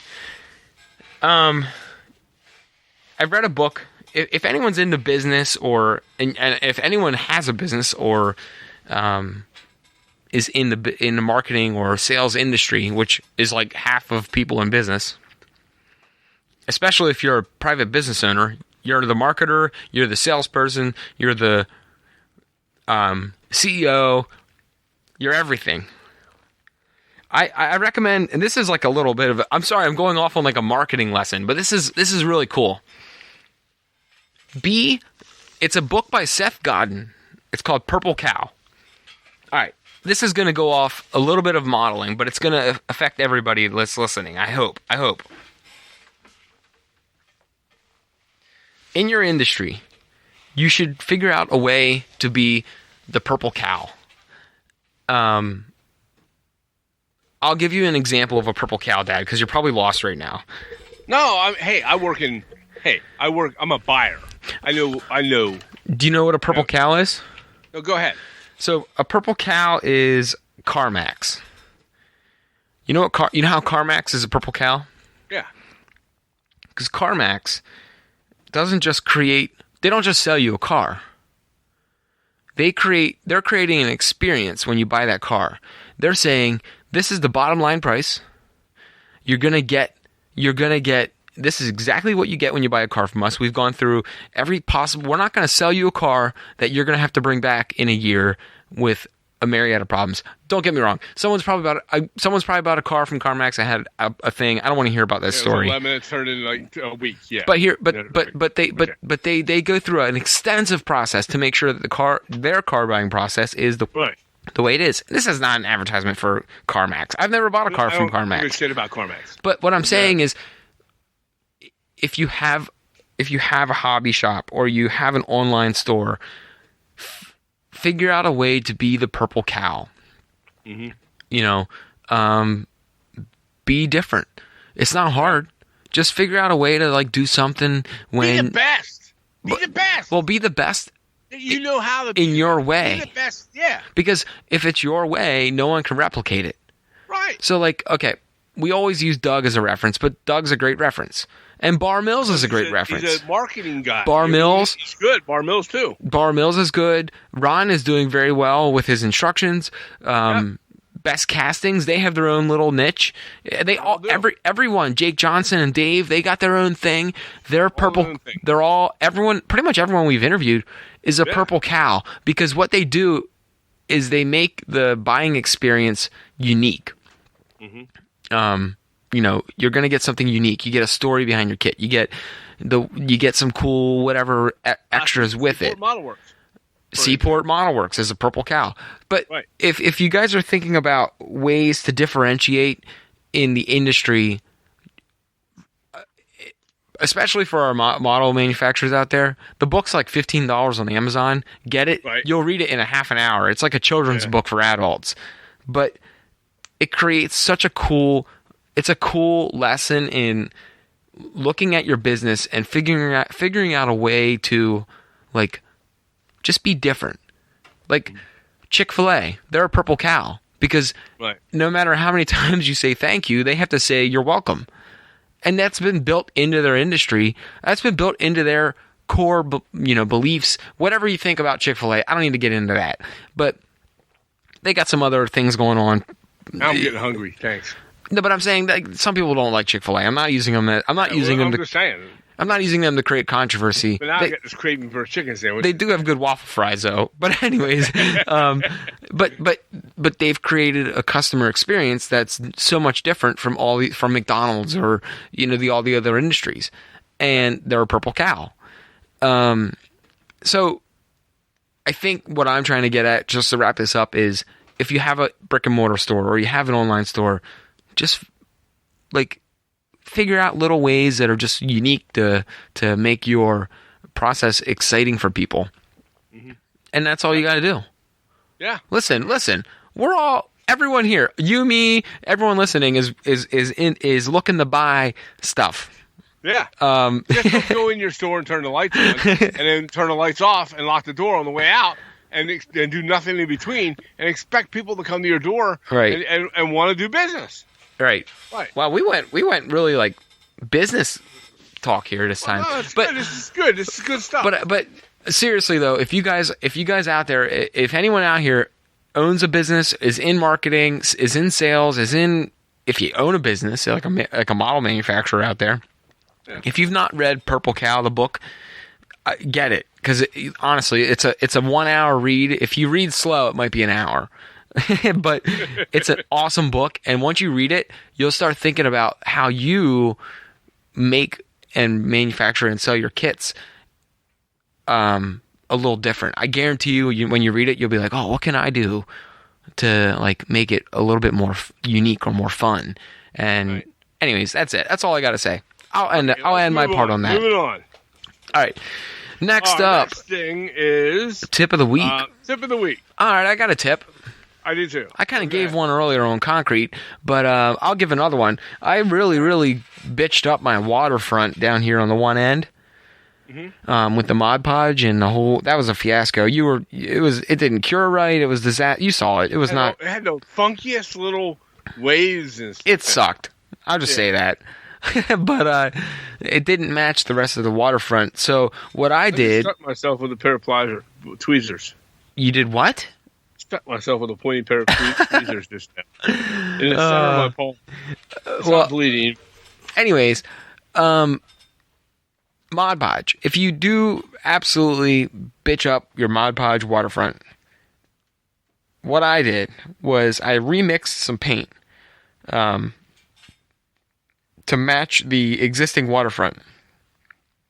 If you don't have an existing waterfront... To match what? To match the existing waterfront. Okay. Like I had... we did our waterfront in kind of like 3 parts. We had three installments of waterfront, basically. But whether you add or you just goof up the only one you add, the one cool thing about it is... What I did was, and actually we had a couple, Art Fahey from Bar Mills Kits, Craftsman Kits, asked me about what I did for my water on Facebook, and I'll reply to him. But anyways, I originally put down paint and then Mod Podge, created my waves. The waves sucked. They were not as good as the rest of the waves that I did. They were awful. They were weird looking. I don't know what I did different. No offense to you. I'm just saying. No, they sucked. They were bad. They were bad. I'll admit they sucked. But not only did they suck, and the wave texture was bad. The Mod Podge didn't even cure right. It got like foggy and it was ugly, right? We talked about last week with Bruce. Yeah. Right, but I didn't go into the whole detail. Right. So all I did was remix some acrylic paint, painted over top of that texture. I didn't rip it off. Right. And then I painted it back over with the same matching color, and then I went back over it again with like 3 or 4 more layers of Mod Podge, really thin, and filled in the ugly waves that I made. And I took it slower, thinner layers, slowed it down, and it cured, and now it looks perfect again. It matches seamlessly with the existing waterfront. So that was my little tip of the week. When you're working with water, if you already have a good water texture and you just want to edit some stuff, don't rip it out. Just paint over it. If it doesn't cure right, paint over it with a matching base color like you had put down already. Right. And just add more Mod Podge in the areas that sucked. But take your time and put it down thinner, and it'll cure. And now I'm looking at it right now from where I'm sitting. Cured, looks great. So. Yeah. That makes a big difference. Yep. And it's another one of those cases where you can say, hey, I might have messed this up, but it can be fixed. Don't panic. It can be fixed. You don't hit the panic button. Just put more Mod Podge over and smooth it out a little bit. Kind of get rid of some of those lines. Like you said, put the paint on. Kind of get rid of the fogginess. And you took care of it, and it didn't change anything. It didn't change the aspect. Or made it look better. It made it look better. So I think that's great. Yeah. That's my tip of the week. My tip of the week, when you're working with any of these things, whether it's Mod Podge or any of these other weathering pigments or whatever you're doing, don't panic. If you goof up, you're going to goof up. Don't panic. Just, take a step back, kind of analyze the situation, and you don't have to rip it all back out either. Just, walk away from it, come back the next day, brainstorm over the next 24 hours, figure out what you're going to do to fix it, and then and just get back to work on it. But don't feel like you have to rip it all back out, because probably what you have is a good foundation already. You just got to kind of rework it from what you have. Rework your mess up. Don't rip it out, because it's probably good. It's probably 80% of the way there. You just got to kind of finesse the last 20%. Yeah, that's it. That's my little tip of the week. Okay, my tip of the week is, when you're working on a building and building a model, I found something. Sometimes my desk gets cluttered with lots of little pieces of strip wood. Okay. Oh. I don't know if, we've all been there. Of strip wood. Some are short, some are long, because as you're building, you're cutting pieces off. Okay. And they seem to be scattered all over the place on my cutting mat and around that surface area. And they're kind of getting in the way, because you kind of push them over here, then you push them over there. They get them out, but you need them. You need them handy, right? Yep. So, what I did is I have these medicine bottles. They're like a orangish colored, clear orange medicine bottle from my pharmacy. Mm-hmm. You can get the small, little, tiny ones, but I have some big, tall ones. I don't think they're from your grandparents when they buy their pills, whatever they need for their age. So they have like 6,000 pills each that they take, but they must get them in bulk, like 500 pills to a bottle. What the hell they are? But from the pharmacy, maybe I don't know. But they have these giant containers. Your grandmother gave me. They're cylinders. So you can use any cylinder container, probably about 1.5 inches wide on the top, or circumference on the top, or the opening. Okay, and maybe 5-6 inches tall, and any cylinder container, you could probably make one out of a piece of PVC pipe or something like that. Put something on the bottom, something that will at least stand upright. Okay, and it's got 5-6 inches of depth, and it's in a cylinder shape. And what I do is I stick all my cut. The kits all come with that, the strip wood, and they're all in like 8-inch lengths generally. Okay, so I take these 8-inch lengths, I stick them down into these bottles, and then if I need one, and they're all kept in that little bottle. I know right where they're at. They're on the corner of the cutting mat. They're not in the way. They're not. If it's wide enough, it says 1.5, 2 inches in circumference or width, then or radius, whatever the hell it is. It's not going to necessarily tip over easy, and they're right there. You need one, you reach in, you grab the one you want, boom. They're not all over the place. It speeds up your game on your building. Okay, does that make any sense at all? It does. Yeah, they're just standing. They're going perpendicular up and down in the container. I reach over, I grab the one I want, boom. And I get little scraps and pieces that lay around that you cut off. They end up being an inch or two wide, or inch or 2 or 3 in length, and I stick them back into that container. You know, every now and then, like every half hour, 45 minutes while I'm working, I'll clean those little pieces up and scraps, and I'll stick them in that container, in that upright tube. Okay, and that way I know where they're at. They're there. They're always there. Okay, and they're not in a mess, and they're not in my way, and it helps me build faster. So that's my tip this week. Nice. So I do that with I went to a dollar store and bought pencil boxes. Yeah. And I put all my scrap wood in pencil boxes.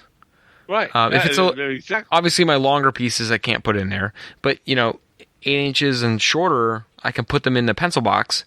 And then I have a couple different. I have like 3 pencil boxes. One's for scrap clapboard and scrap like siding pieces, scrap wall pieces. The other one is for thicker scale lumber, like your scale, your scale larger pieces like pilings, your 2x8s, 2x6s, 2x10s, bigger stuff. And then I have my corner trim and smaller pieces in another one, like a scale 2x4 and smaller in a different pencil box. So I have 3 pencil boxes at my bench. One's for walls, one's for big scale lumber, one's for small scale lumber. And when I need like a little 3-inch section to finish off something or do whatever, I know right where to go and to grab it. And we all get that stuff. So rather than letting it pile up and create a mess in your workbench, or you create a bin full of shit, you don't even know what's in it, just organize it. I have a jar over here. It's just a mason jar, just like a jelly jar, mason jar. Okay, and in it, there's no lid on it, and in it is just sticks and sticks of stripwood. Yeah. That I've had from kits. Okay, so when you're done with your kit and you got the extra stripwood, you always have. Here's the funny thing: you get 4, 5, 6, 7, 8 pieces. I don't know. Of your stripwood, and you stick them in that jar. Okay, some kits at the end. It's funny how you'll have some left over, and then the ones then you had other ones that you didn't have enough of. You ever notice that? Mm-hmm. But anyhow, stick them into the jar when you're done. Anything left over from your box, from your kit box, we've all had that, where you had the extra ones that are sitting in the bottom of the box, and I scrounge them all up and I stick them all into that jar. It's a big wide open jar. They stick out of the top just like the ones I was telling you about earlier with the medicine jar. And then that way, if I need one, guess what? There they are. You ever paint stripwood and you painted like an extra piece or two that you probably didn't need that much of it, but you've already painted it like green or red or blue or whatever? I don't know. And I save all them. I put them in that same jar. So if I need one that needs to be painted red, guess what? You got a red one. It's red. Absolutely. Good to go. So, save that stuff and put it in a jar where you can just, or some kind of cup or container or something. You get those cups and you go to like, I don't know, a Mission Barbecue or whatever. You get the plastic cup and you stick I stick stripwood in one of them too. I have one of them as well. It's just filled with stripwood, and I can just look over, see exactly if you build enough of these things after a while, if you need a 1/8 you accumulate a lot. Piece, you do, and but you build enough of them, just by looking at them what size that is. Yep. Okay, I'll know that that's a 2x6 piece of lumber or a 2x4 piece of lumber. Okay, I'll know that by looking at it. I don't need to color code at this point. Okay, so, but it's nice to just go to that jar and grab what you need. Boom, ready to go. Save all that crap and store it like that. It'll help you so much. Anyhow, moving on. I love it. one of the things I want to talk about here before we go on to the listeners' questions, we're going to do listeners' questions. We are opening the listeners' questions up now to both our overtime page. If you decide to join that and you send us a invite, send a request to join, we will try and approve you. If you have something on it shows that you are some kind of a miler or some type and you're interested, we will add you to our overtime page. Also, there is the regular Wiley scale modeling page that we have. And on there, we are going to now start putting up the questions in there. On both of the Facebook pages, we will post up questions for the show on both prior to the beginning of the show. So go check those out and participate. I don't think we got a lot of participation on the new Wiley's on the Wiley scale modeling one yet. That's okay. It's new to people, but we're going to hit it tonight. So I just wanted to let you know about that. Also on this show, as a new feature we're going to do, it's going to be called social. We're not doing it this week. We're going to start it next week. Social media. Maybe next week. Social media modeler of the week. Okay. It's going to be Brett's going to pick one. I'm going to pick one. So on social media, be it Facebook, well, actually, Instagram. Let me make it easy for everyone. If you join our overtime page, our group, and you post in there, we'll see it even easier. Right. Well, what I want to do is pick out one person a week, pick their workout that we've seen online that just stands out, and give them some props. All right. And if possible, maybe we'll contact that person ahead of time, and maybe, and see if they want to, they can share their photo online for us, and then I think it's a good way to open up to the public and get some people involved. So regular modelers or even professional modelers, if you're good enough and we see something that looks badass, guess what? We're gonna each. Brett's gonna pick one. I'm gonna pick one each week, somebody different, and we're gonna talk about them and talk about their model, and hopefully they'll be able to share a photo of their work. So what I'm trying to tell you people is get on Wiley Scale Modeling. Okay, get on Overtime or Wiley's or the Overtime at the Bench Facebook page. Get on any of those. There's the structure. There's structure and building, Craftsman, Courtyard. All those. Get on those Facebook pages and post your work. There's a lot of people out there doing it. We're going to pick from those sites, from those places where fine scale modelers go to do their structures and buildings and things like that. And if it catches our eye, we're going to pick somebody each week and kind of feature them, each of us. It won't be for long. It'll be a minute or two. And we'll talk about their work, give them some credit and maybe share their picture on our show notes. Does that sound good to you, Brett? I love it. Okay. So let's move on to our listener questions. Do you have those? I have them up and ready to go. That's fantastic. That is fantastic. All right. Oh, shit. I just scrolled away. There we go. All right. You just organized. Hey, real quick, there are 2 more Bullhorn announcements. Yeah? This one is Dan Pugach actually posted it in the Overtime group. Titchy Train group. Orders from $50 to $150, we are giving a 20% discount. Just use the coupon code 20 in the coupon code box at checkout. Orders this over is where? On Titchy. Okay. Orders over $150, we are giving a 30% discount. Just use the coupon code 30 in the coupon code box at checkout. Also, cool. Thanks, Dan. Also, I knew this was coming. I knew it. He posted it after we started the show recording. But Mind Mount Models, use the code THANKS2020, and that's THANKS 2020 at mindmountmodels.com, and you will get 10% off your entire website order from November 27th through November 30th. So sweet. From Black Friday till the end of Cyber Monday, you will get 10% off entire website by using the code THANKS2020 at checkout. Sweet. I knew there'd be more coming in. All right. podcast recording questions for this week. All right. James Powell, who, what, where? We ask the same thing about ourselves every day, James. I don't know who I am, what I am, or where I am most days. So I feel the same thing as you. All right. Darren Myers, other than building type structures, what else have you modeled or would like to model?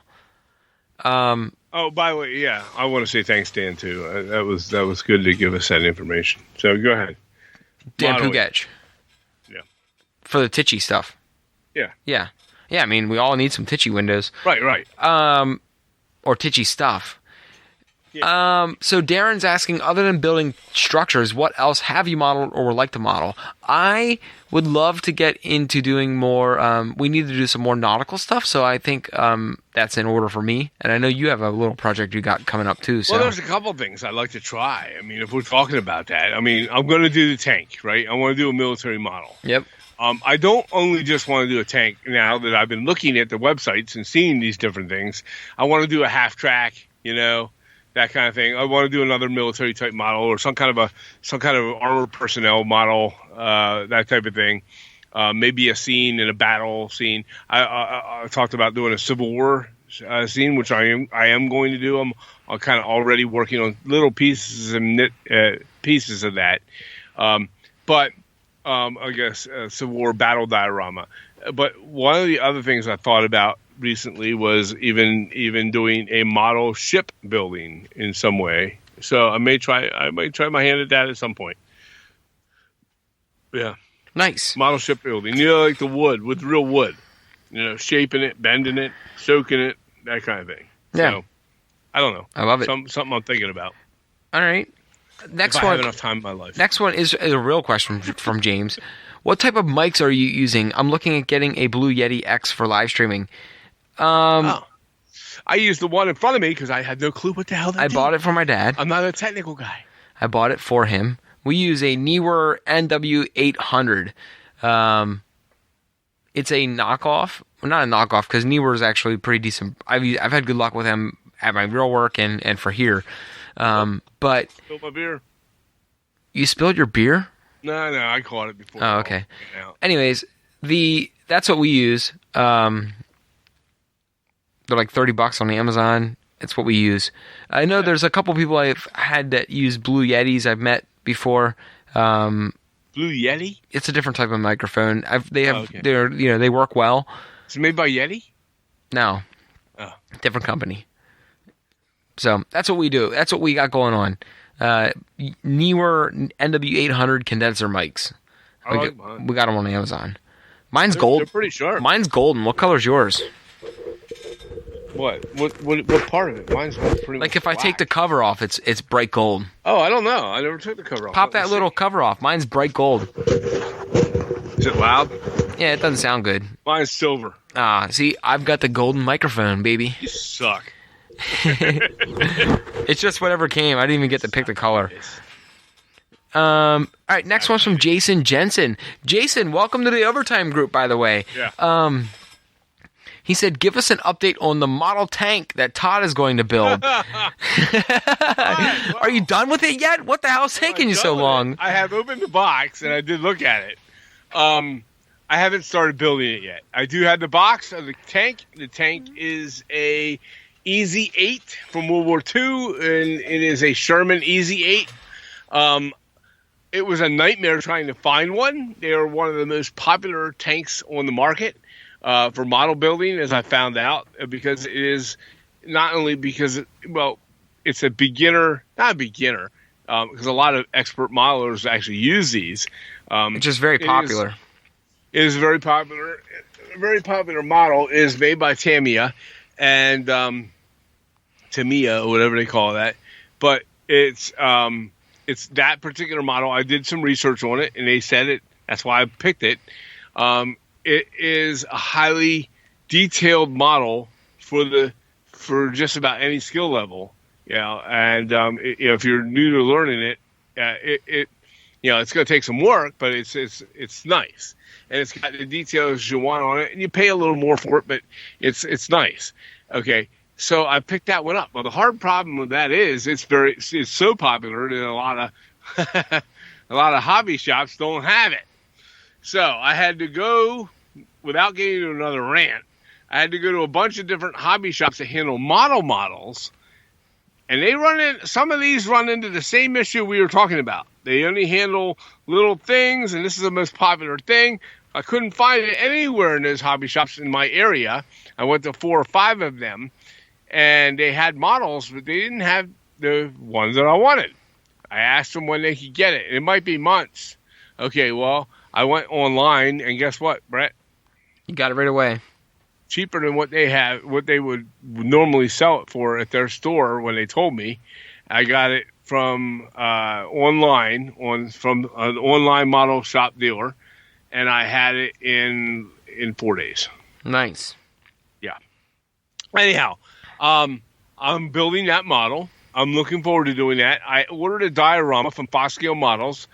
They make some 1/35th scale World War II, and I guess they're I don't know if it's from Iraq or whatever, from the Iraq War, but they have some they have some military scenario type diorama bases, right? Okay, with buildings and everything else. It's hydrocal, and it's hydrocal walls for the structures, hydrocal base for the I didn't get that part yet. I have it ordered from Foscale Models, and they're going to be shipping that. As soon as that arrives, I'll be able to have that as well. I'm going to be able to build all that. I sent Doug a couple questions online as well, and he got back with me and contacted me, and he gave me some other pointers and things to use to enhance the look. So I'm getting there. I maybe this weekend over this Thanksgiving break, if I have a moment when I'm not setting up Christmas decorations for my wife, I will, or putting up a tree or whatever the hell we had to do in Thanksgiving a month before the freaking Christmas holiday. I will maybe sit down and start working the tank. Nice. That's where I'm at on that. Okay. Next. Well, thanks for the update. Dan Pugach, what is your secret to finishing a structure before moving on to the next one? I have a half dozen done, or a dozen half done. That what you said? Yeah. I don't have a secret because I have the same problem as you, Dan. Yeah, I have gotten myself. I used to have that problem, and I've gotten myself now to where I do not stop until I'm done. Okay, I do not stop until that structure is done. The detail parts are added. And now, one of the problems I do have though is there's many times I finish a structure, but I don't put all of the stuff on it. Like I put all the stuff on it, but I use all the parts and build it. But like the detail castings and things, not always do I finish those up because I don't necessarily put the structure on the module or on the layout right away, and I want to wait till I have it in place, and then I will put those extra detail parts on. Even some things like steeples of on a large mill building or chimneys and things like that, some of that I hold off on until I make sure I have the structure in place, just because I don't want to put it on and then start bumping it around and knocking them off. You know what I'm saying? Right. You know, I want to wait until it's settled in, it's in its exact spot, then I will add those details. So as far as the structure goes, I'm forcing myself to, when I start it, and that's my main project and I'm working it, I work it till it's done. Yeah. You know, you have to push yourself to do that. You know? No, I agree. Yeah. Even though I can't do that. All right, next one is from Lynn McCurdy.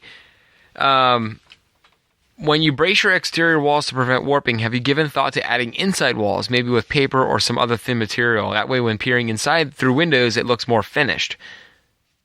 I have actually weirdly thought about that with this building I'm doing now with the Porter Brothers company store. I thought about putting some interior on that, and I didn't.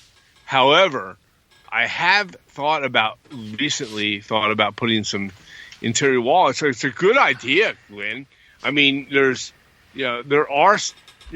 stuff online. Doing interiors is always fun and interesting. Yeah, I mean, the key is though, if I have a low-lying structure on my layout and it's not at eye level, I'm not going to waste my time putting that on that interiors on that structure. I want to be able to see it without having to bend down real low and look into a window like a creeper. Okay, I want them to be able to look straight ahead into a higher rise building or on a higher point on my layout that's at their eye level, to where they can look straight ahead and say, okay, yeah, I can see into that window, and have it lit up. Right. It's not going to help at all to do the interior of the building unless you put a little LED light inside to show what the hell's inside it. Otherwise, you're wasting your time. Right. Okay. But have I thought about it recently? Yeah, I have, actually. And the stuff online, you don't even have to necessarily... There's stuff out there you can buy that'll make small, like, roomettes and things like that. And they're pretty cool. And if you got a couple extra bucks, you want to sink them into doing that, look into roomettes. There's a couple other ones out there as well. Check them out. However, if you get online and you Google search like storefronts, or if you're, let's say it's inside of a coffee shop, look up coffee shop interior, or look up inside of coffee shop, and then go to Google Photos, and you'll be surprised. You'll be able to find stuff that you can actually put either, make a small room and stick it on the inside of the inner walls, and put the detail on from a photograph. Right. And I think that would look cool. You put a floor down, take some you can easily find floor coverings like carpets and rugs and everything else put in there online just from Google Photos. Find this stuff and you put it on the surfaces that you want. Right. To show what you want. Just textures. Textures, yeah. Yeah. Definitely explore it. Try it. But make sure you're doing it when the thing's going to be displayed at eye level, so it's going to catch your eye. Right. Otherwise, if it's too low, it's got to be at a natural angle. Right. If it's even if it's lit up and it's at a low angle, your people may not ever look in that, so it's a waste. So, right. Anyhow, next. All right. Ron Piskel, what are your Thanksgiving favorites? So we're going to each do one dish, because I could go on for another hour on that. Absolute favorites of what? What is your Thanksgiving favorites? Pick one dish. What's yours? My favorite Thanksgiving dish is baked corn. I love that. I love baked corn, but my favorite is mashed potatoes. Okay. With gravy. Nice. I love mashed potatoes. I could eat mashed potatoes all day long and never ever get tired of them. I'd be 6,000 pounds. So I'll add on this one. This one's the next question from Dan Banks. What Thanksgiving dish could you pass on? Oh, I'll tell you one. Can I go first on this? Yes. You're all going to hate me. Turkey. Okay. I don't like turkey. It's the only time of year I eat this stuff. You know what I don't like? What? I don't dislike turkey. I just don't eat it often. I'll eat my turkey tomorrow. Okay? But I generally don't eat turkey. I'll eat turkey in a sandwich. Yeah. I know what you mean. I know what you mean. You know what mine is? I could pass on that sweet potato, whatever, yam dish, whatever it is, with the marshmallows on top. Yeah. The marshmallows. Dude, the marshmallows. My mother makes that. I don't know why my mom makes that. Because nobody touches it. The marshmallows, man. It's the marshmallows. Yeah, what the hell they just do with it when we leave? I don't like it. There's a giant casserole full of that. Oh, I hate it. I don't like it. It's terrible. I'm not a sweet potato yam guy, though. So I like sweet potatoes when they're like candied and they're in like that brown sugar. Well, that's what they do in that dish. Yeah, but not with marshmallows. It's the marshmallows that do it for me. I just can't get over it. Why do they do that? I don't like the marshmallows. It's just, I can't. Yeah. The sight of it just like gets me going. Yo, I can lick the mayonnaise off of a knife when I put it on a sandwich, but I can't eat that shit. Yep. All right.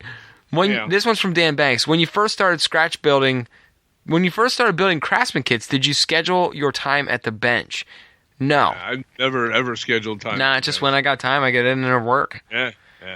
Get in, you bang it out. This one's another Thanksgiving.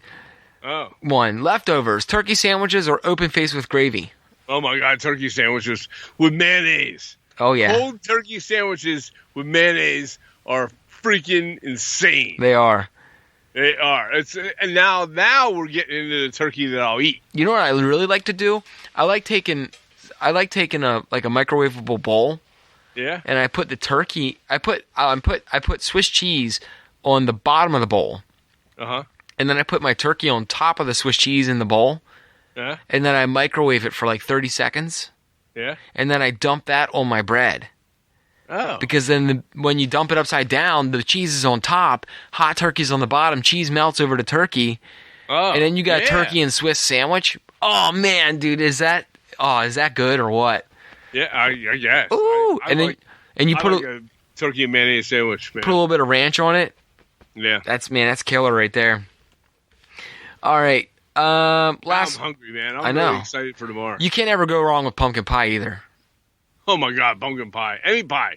Or your grandmother's cheesecake. Oh my God. Grandma's cheesecake's pretty damn good. Oh, my grandma's cheesecake I am a cheesecake connoisseur, and I will tell you this, there's nobody's cheesecake tops your grandmother's cheesecake. And that's not, I'm not just saying that. I've tried cheesecakes in New York, Chicago. I've had them. Okay. Well, Grandma used to have people buy them from her. She used to make them for restaurants. Hundreds of them. Yeah. Lots, yes. All right, next question. Steve Grimes. He's got 2 questions. After all of your extremely passionate ranting over the last 150 plus episodes about various commercial weathering products not being necessary because you got some pastels with a coupon, do you feel dirty or ashamed about suddenly discovering ammo and having ashamed about anything? No, and of discovering ammo and having to admit that all these products actually contribute differently to weathering processes. No, I don't feel guilty or ashamed because I still use both. Yeah, me too. I don't feel guilty about anything I've ever talked about on this show. So I will never say that the Michaels or craft store brand chalk pastels that we grind down in the pigments are inferior or superior to. I use them all the time. They're just use the pigments. They still have their place, man. I'll always use them. I still will always use them because I can pick a pack of them up for $7 and they last me 3 years. Don't get me wrong. I do like the pigments from like. But they do something different. They're a little stronger too. But it's different. Yeah, it's different. They'll never replace them. I'll never feel ashamed. And I still use craft paints, although I use those paints too. It's using many different materials or mediums. It's an arsenal. You know? Yeah, it's an arsenal. It's what you want to do, and I will never try to figure out how to work them where they complement each other. Yeah, that's the cool part. Yeah, it's your arsenal. You gotta. But and here's the thing, like. We still realize that a lot of people can't afford ammo or AK or any of these, a lot of these other ones. So they go. I'm not gonna lie. So they go to the. I will always still use all of them. I'll use all of them. We're gonna have them on our show eventually. Okay, a rep from their show, and I'm not gonna sit here and sugarcoat anything and blow smoke up their ass. I'm gonna tell them flat out. I use everything. I don't. Well, but you know what though? Those guys would admit that you have to use everything. Right, they do too. So but yeah, so that's my answer to that. Right. This is question 2. Is the fact that you got hooked up with some free stuff for contributing to your enthusiasm? Is the fact that you got hooked up with some stuff for free contributing to your enthusiasm, or has a light bulb moment just dropped? No. Again, we. Who's this? Is this the same person? Steve has 3 questions. No. What's his name? Steven. Oh, okay, Steve. We wouldn't like we we don't, we don't trumpet. There are products out there we've gotten for free from people. We don't trumpet. We've never talked about. We've never put them on our show because they sucked. Okay, but we've never talked about whose products those were. But but that's not the point. The point is, just because we have our show and we have manufacturers on and whatnot it doesn't mean we're going to say that they're superior to others.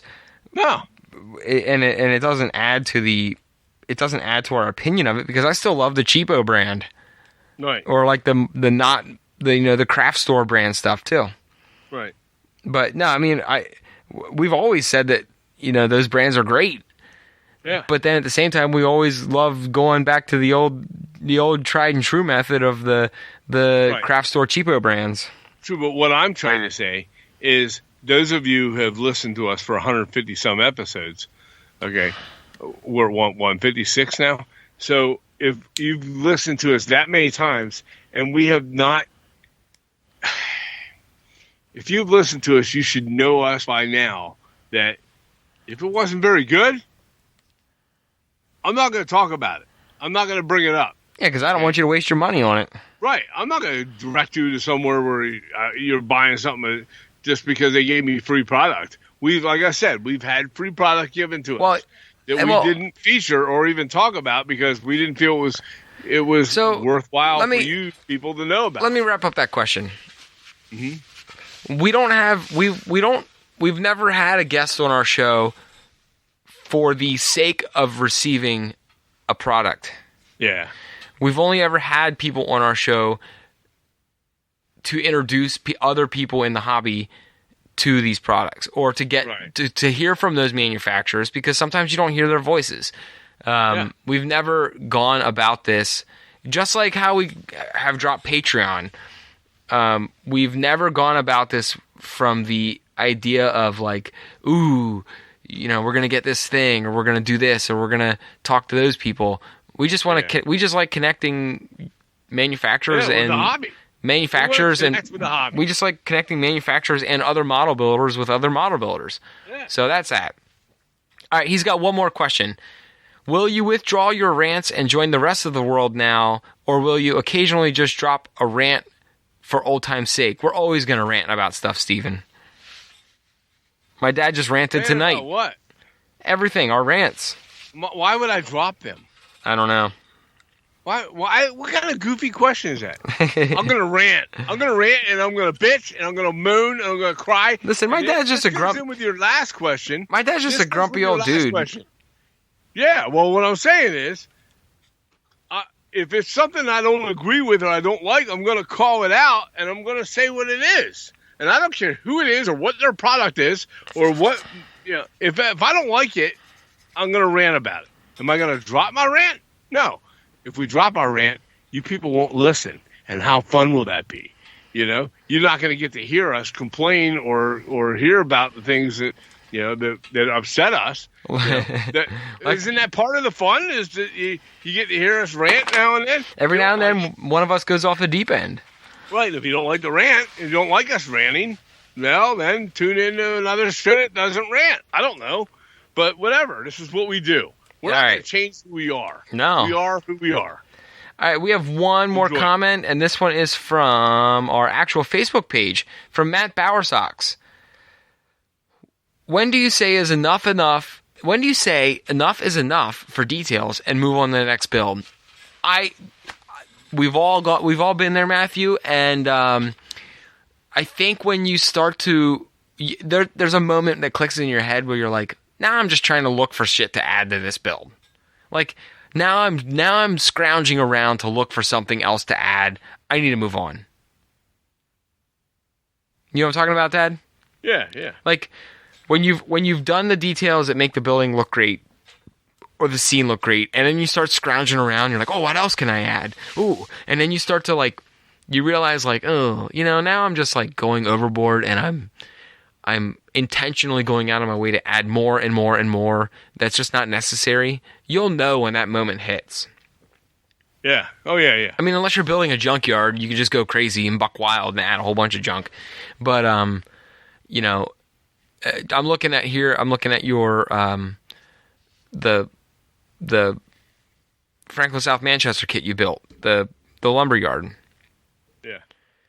And B. Seagulls. You know what I'm talking about. Right. You got to a point where you're like, that's enough detail. I'm done. So how did you get to that point?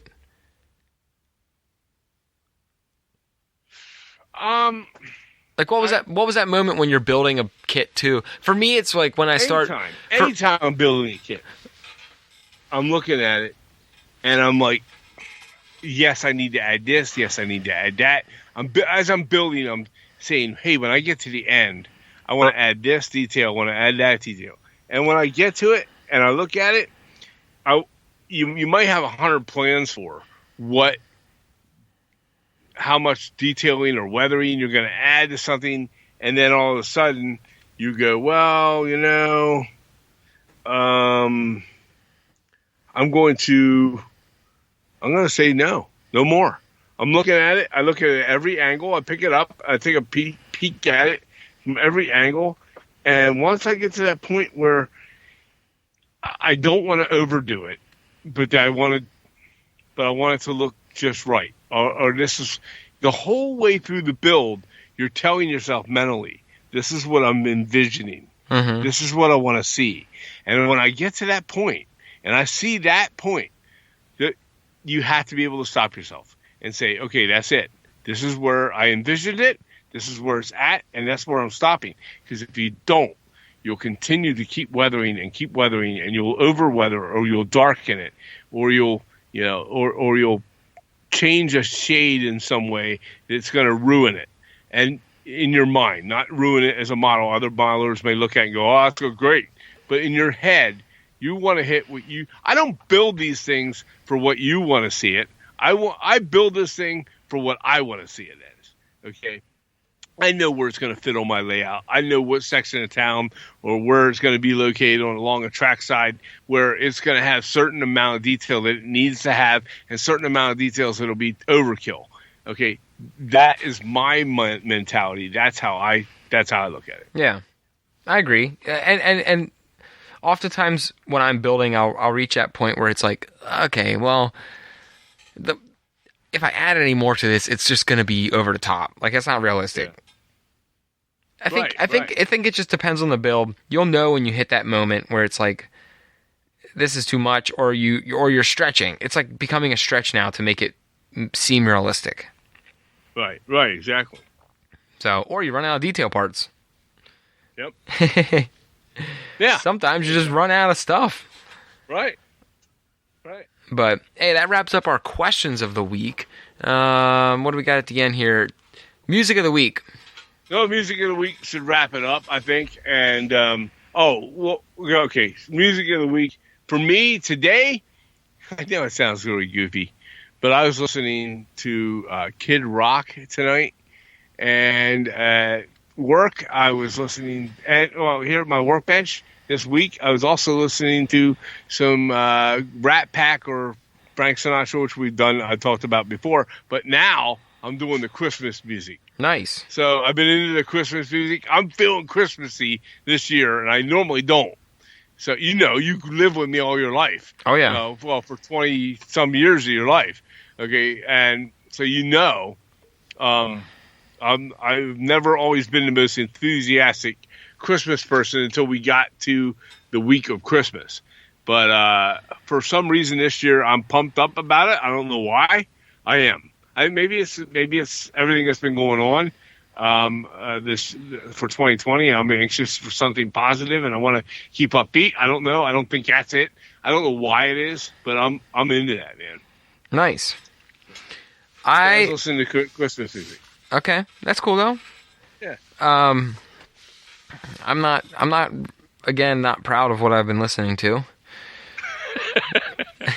I've been listening to I sent you it the other day.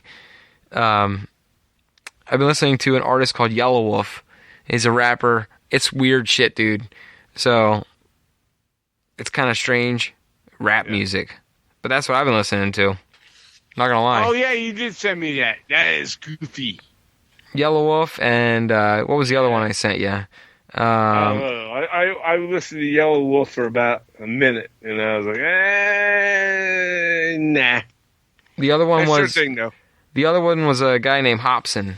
But hey, I've been in this rap mode right now lately, so hey, it is what it is. I was into the old Kid Rock, and then I guess again Christmas music. So,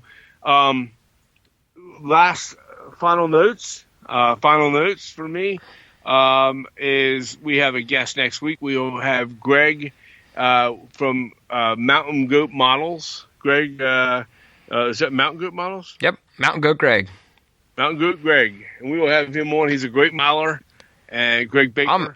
He's been following us since the beginning. I'm excited to have him on. Awards on Model Railroader magazine recently, and he's a great. He's also been a supporter of us. Great guy, and we would like to have him on the show. He's a good miler. Well, we are going to have him on the show. Yes. So we'll have that, and then this weekend for all you people out there that have won the Halloween contest, I do have the model stuff to send out. We will be shipping that out hopefully this weekend and getting it out to you people. I know you've been waiting for that. So we do have your prizes, and we will be getting them out to you. Nice. That's it. That's what I have this week, and I want to tell everybody out there on my behalf, happy Thanksgiving, and thank you for supporting us for 2.5 years. 3 years, almost 3 years now, I guess. Well, it was established in the fall of 2017, so 3 years. Right, 3 years. So I want to thank you for all that. That's what I'm thankful for, all of you. Yes, we're going to keep continuing to do what we do. We love all you. Yep. Have a good Thanksgiving. Have a happy Thanksgiving, everyone.